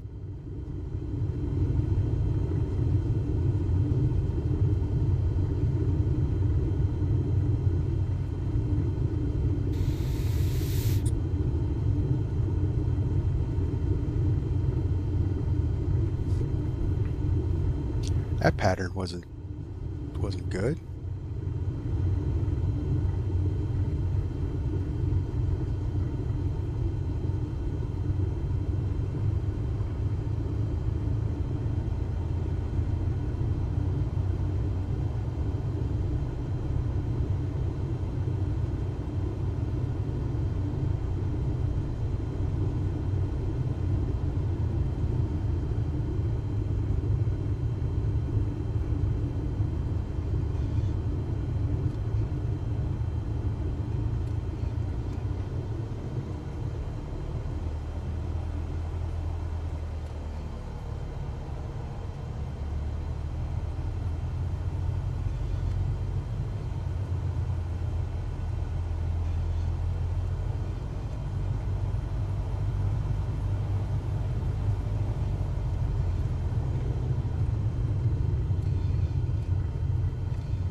Congratulations.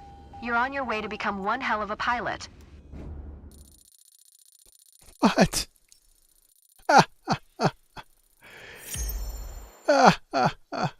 Okay.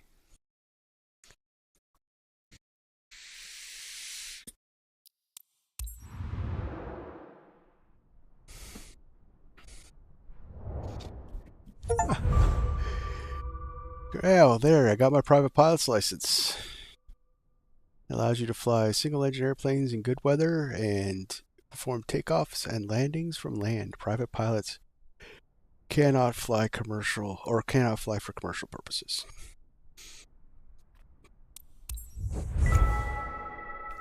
So I've unlocked some planes, some light sport planes.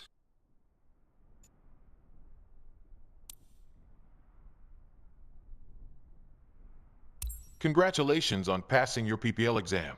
Hopefully that's the first of many steps on your career path. Your PPL allows you to fly recreationally and begin to build up your flight hours.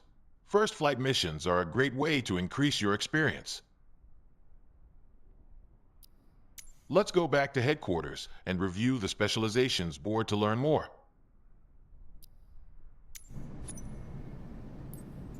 All right, As you can see, specializations. the career journey of a pilot can take many different paths. As I said earlier, your PPL is the first step, allowing you to fly recreationally and perform first flight missions, taking people on tours around the local area. As you build up your flight hours and earn more certifications, other specializations will become available. Take a look around. Then, when you're ready, head to the missions list to see what's available.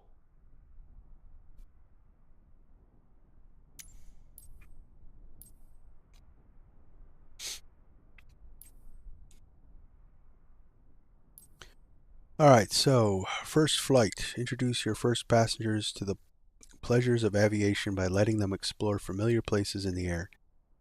Give them a breathtaking new perspective on their surroundings and allow them to appreciate all the beauty and diversity.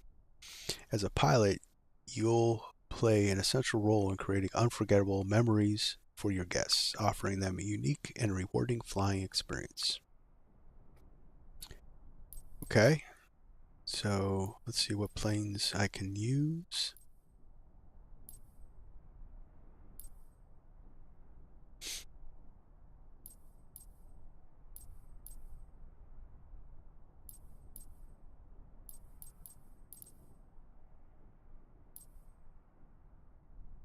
Guess we'll continue with the Skyhawk.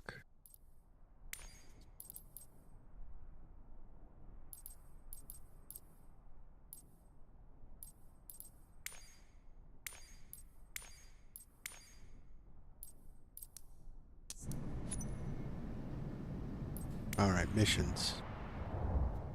On this map, you can see all the missions currently available to you. There's one mission currently available. Select it now. Oh, that looks like a long flight in a Cessna. Across Florida?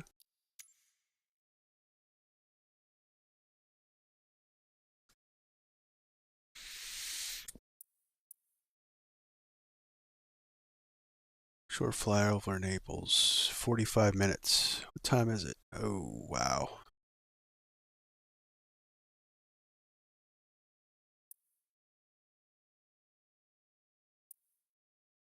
Alright, what the heck.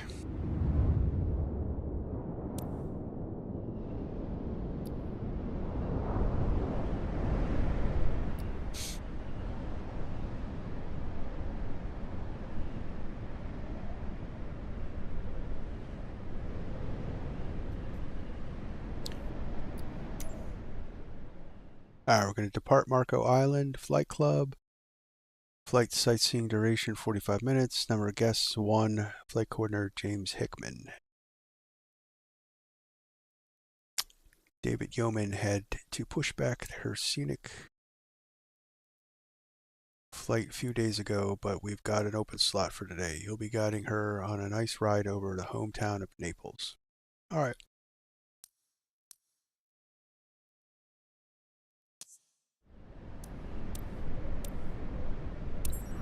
Let's accept the mission. Alright, we'll do this first flight and then we'll... Really? I gotta do it in this one?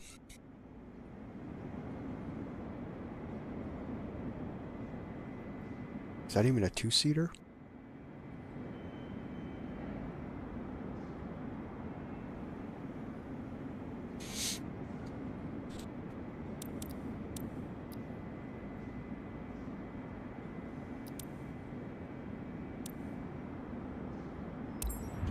Okay. Guess I'll be flying that with a yoke.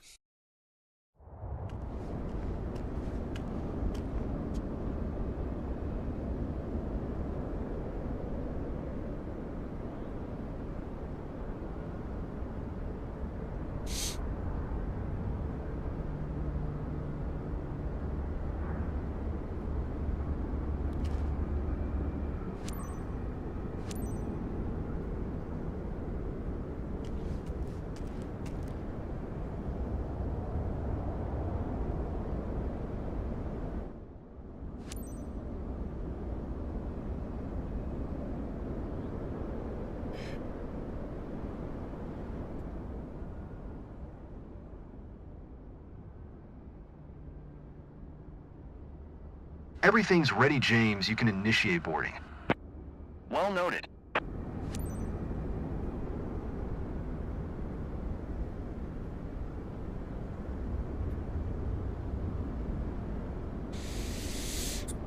Yeah, the plane's so small I gotta sit on the outside of it. Alright, I don't know anything about this plane. Alright, so we got battery and generator.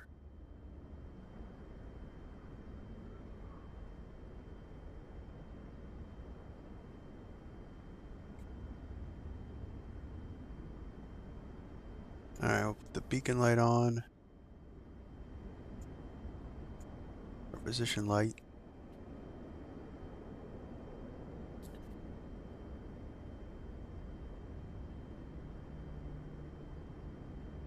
Up 12? What?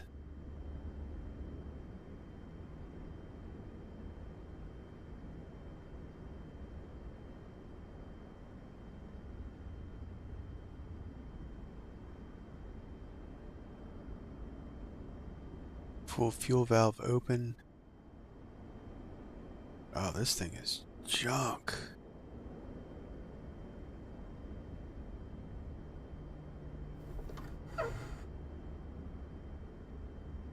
Okay.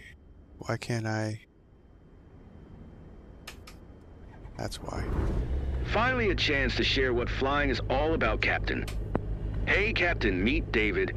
He's keen on discovering the sights around Lely Resort. He's one of our friends, so I'm counting on you to treat him well and show him around. By the way, I'm sure you'll have a great time with him. He's super nice and curious to know more about our aviation world. If the seatbelts are fastened, you're ready for takeoff. Captain, you know what to do.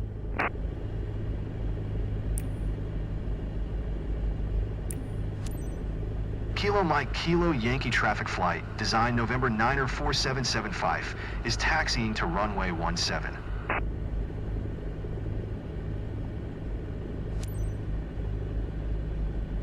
So many memories in this area. Flying over all these familiar places is going to be quite something. I'm David, by the way. Okay, thanks, David.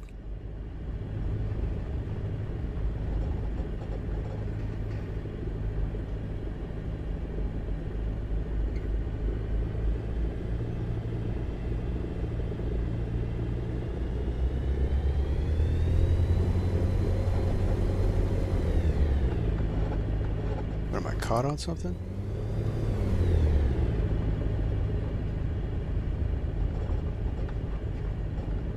Oh, this plane sucks too.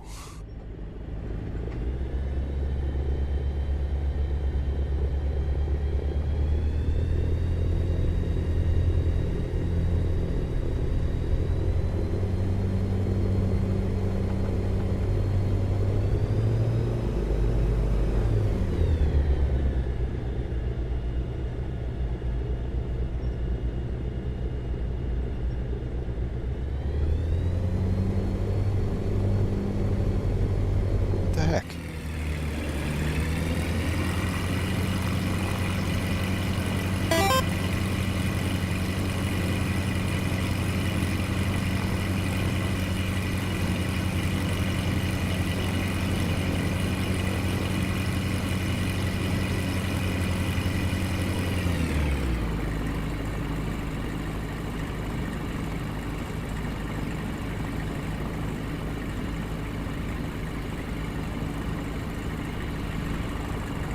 How do I get back in?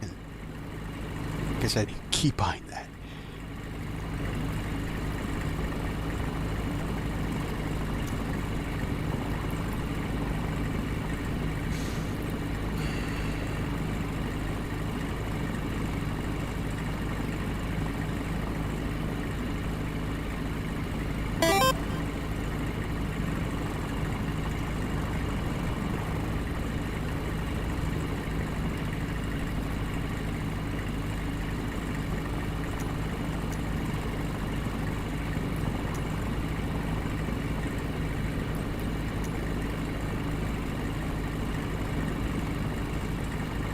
Say park and brake, ding-a-ling.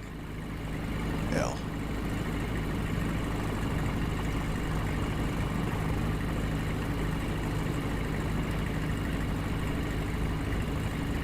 If I had the parking brake on, I wouldn't have been able to pull out.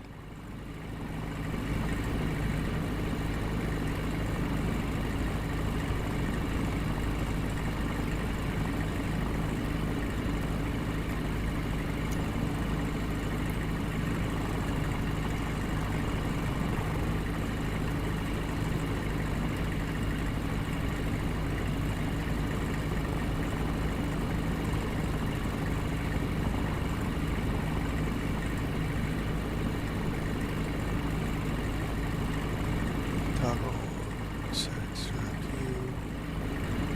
Toggle cockpit view.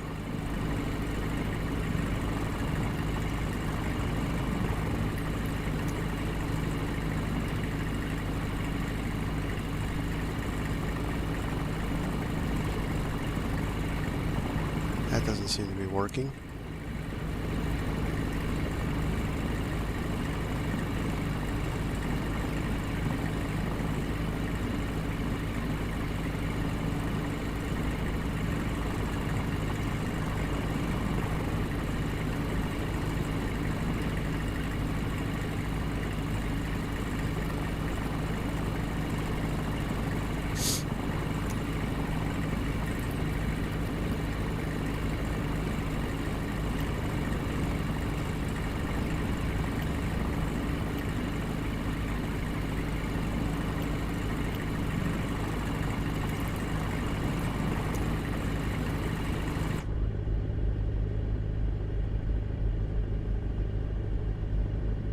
Parking brake off.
Never flown this plane before.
brakes.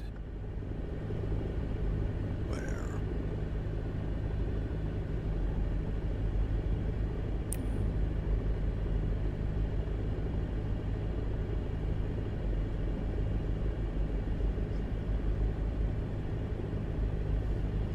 I think this plane is just junk.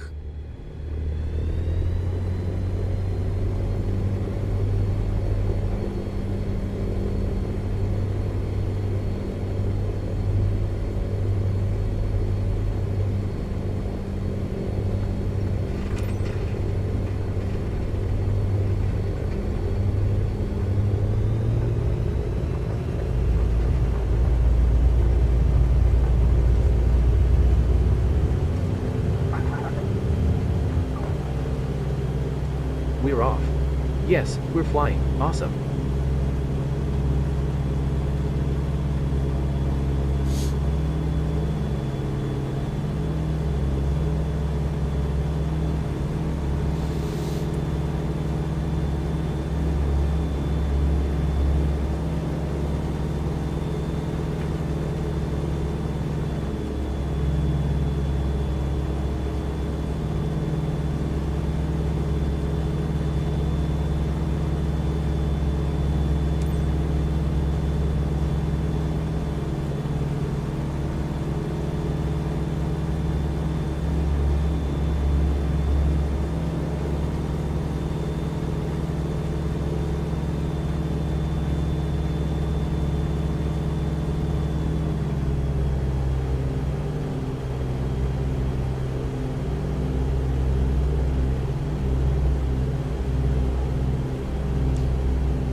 Wow, this plane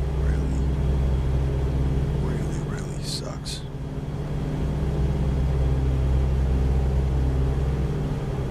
We're up high, but it feels almost normal. Almost.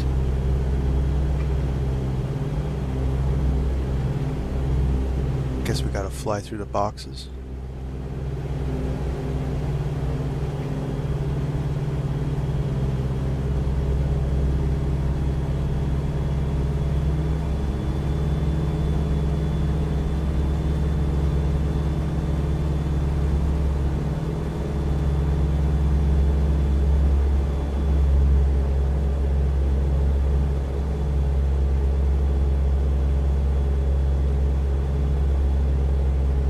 I'm totally, wow.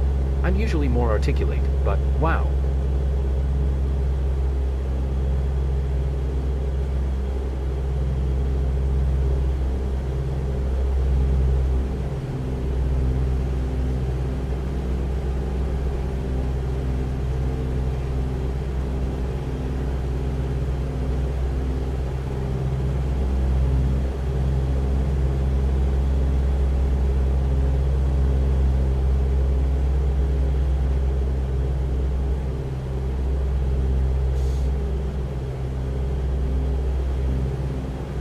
I love this region so much. Flying over it feels incredibly moving. I can only imagine how breathtaking it must be at sunset.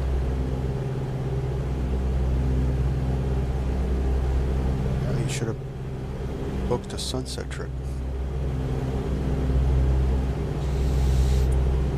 I don't know if that's the plane model or it's actually that windy.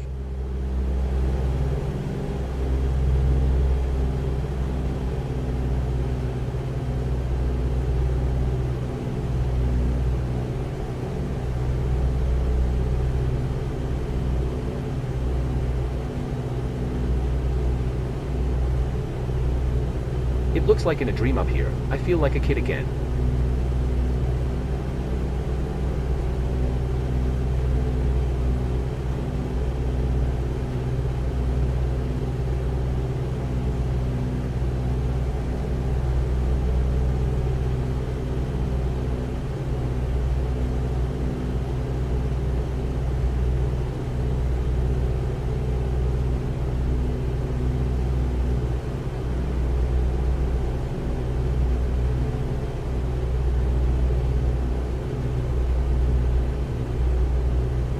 I didn't expect it to be so overwhelming.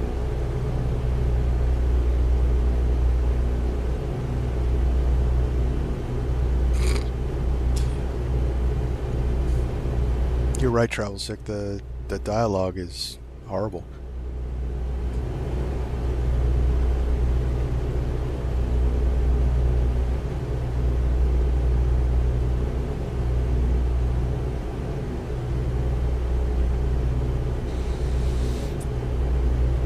No fear for heights at all. I feel super safe, like we're in our own little bubble.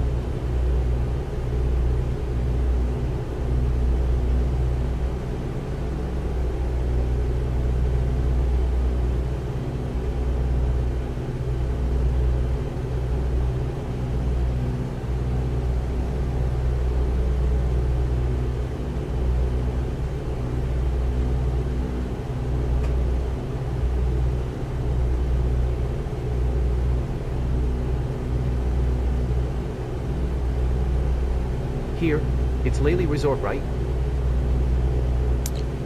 That's what the tag says.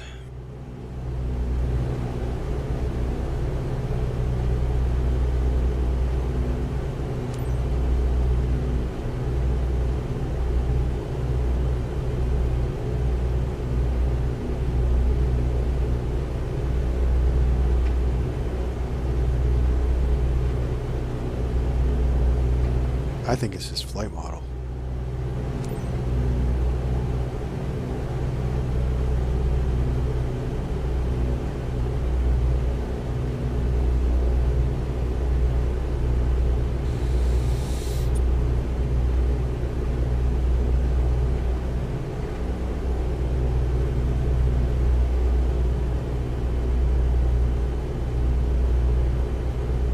I thought flying would be more serene, you know? This is a little too fast for me.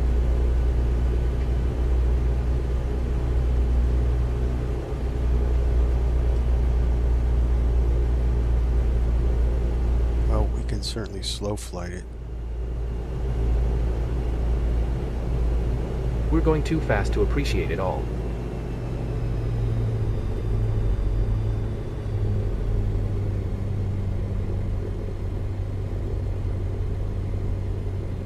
Was I overspeeding? Because I don't know. This is the wrong speedometer, I guess, for this plane.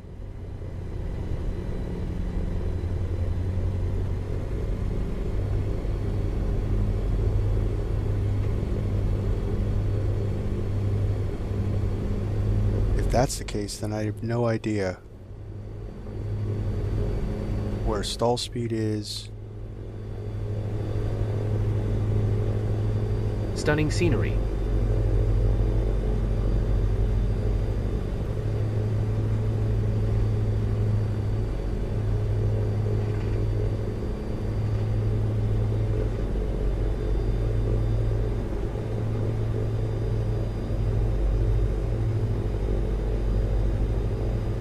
I'm going to get whiplash trying to look at everything.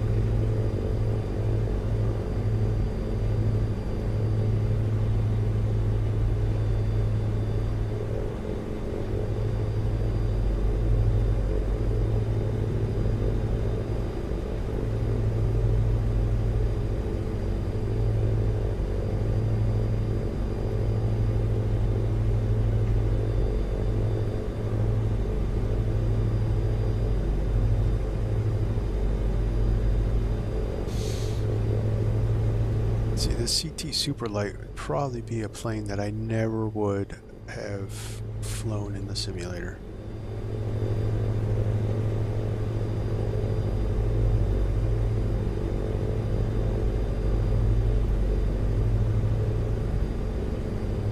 This is better than I could ever have imagined.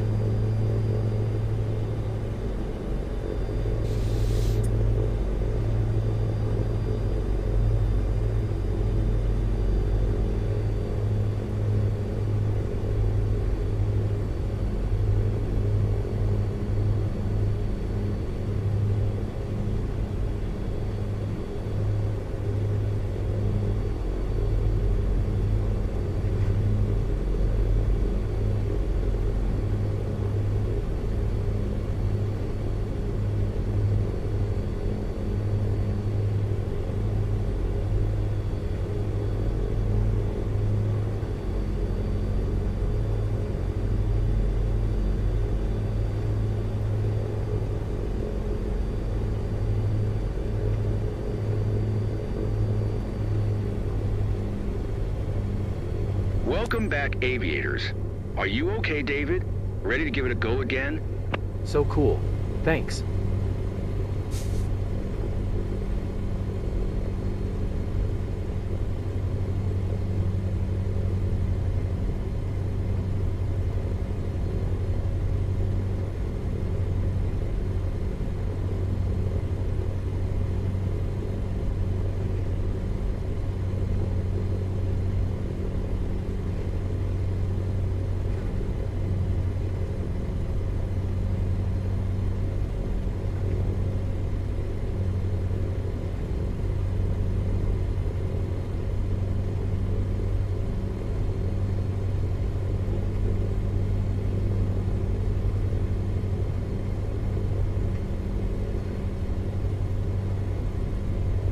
Alright, well, got a heck of a crosswind.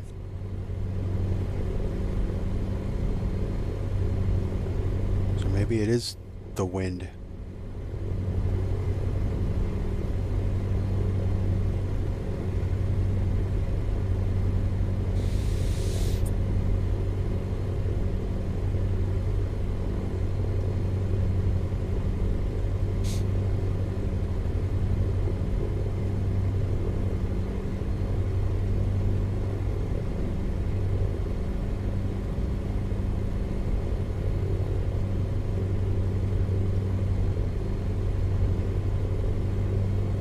I have a feeling that this crosswind exceeds the capabilities of this plane, right?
Smooth as silk.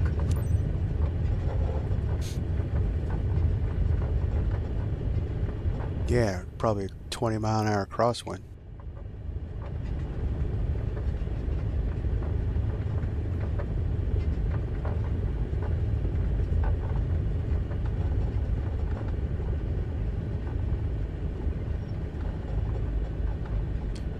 Ground handling on this thing is worse than the 72.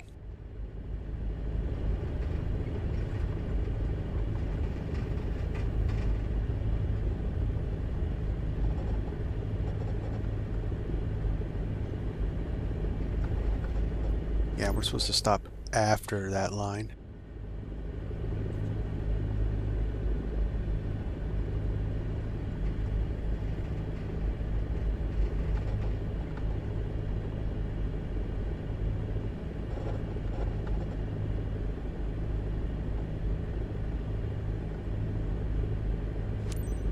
Kilo Mike Kilo Yankee traffic flight, designed November 94775, is taxiing to parking.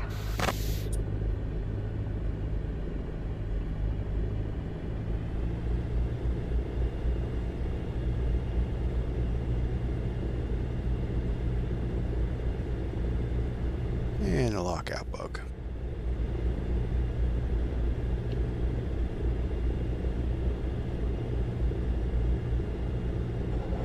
So the brakes, when I use the toe brakes, it puts the parking brake on a little bit.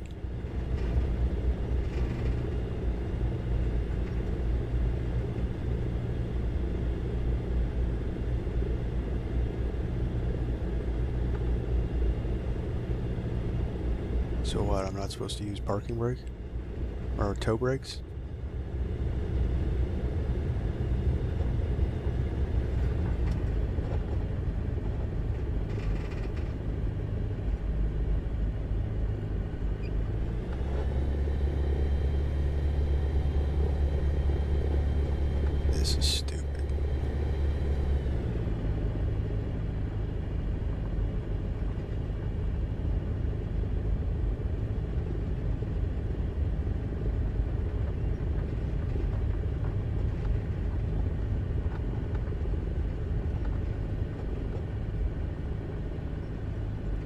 now my mouse view locked out.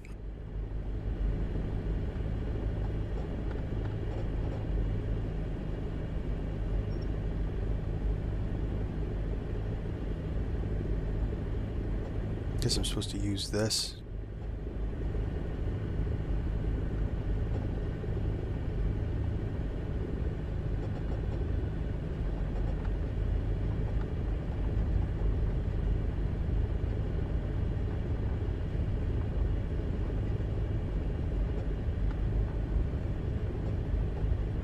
Dial a break.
You've given this local a fresh take on his region.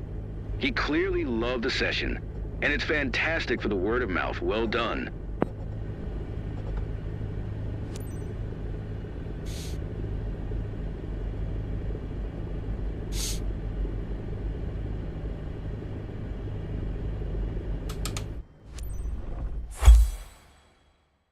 All right.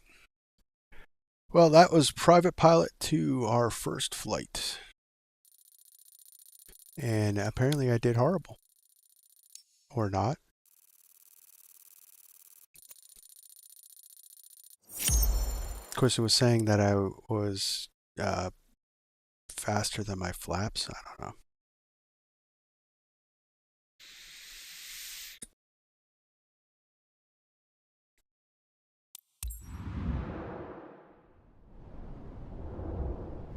All right, guys. So that was it. That's our look at the career option in Microsoft Flight Simulator 2024. And it was interesting to say the least. But those default planes aren't the greatest. But it was somewhat fun. A little bit gamey, but somewhat fun. And I might look at it a little more. Hopefully if I don't have to fly that super light again. But anyway, thank you for watching. Hit like and subscribe to the channel for more content, more 2024 content coming up. And yeah, on to the next one. This is Virtual Flight Diaries. My name is John. Stay safe, stay healthy, and see ya.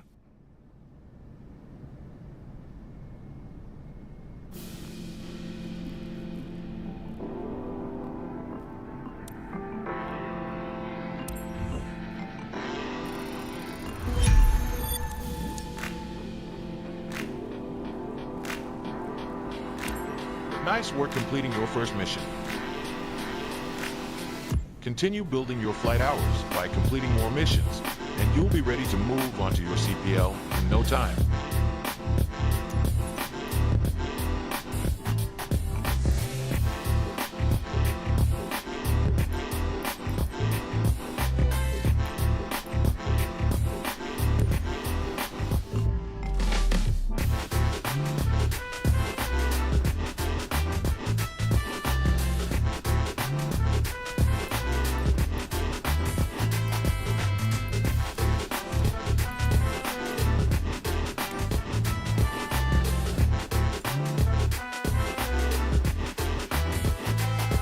Here's all the first flight missions available right now.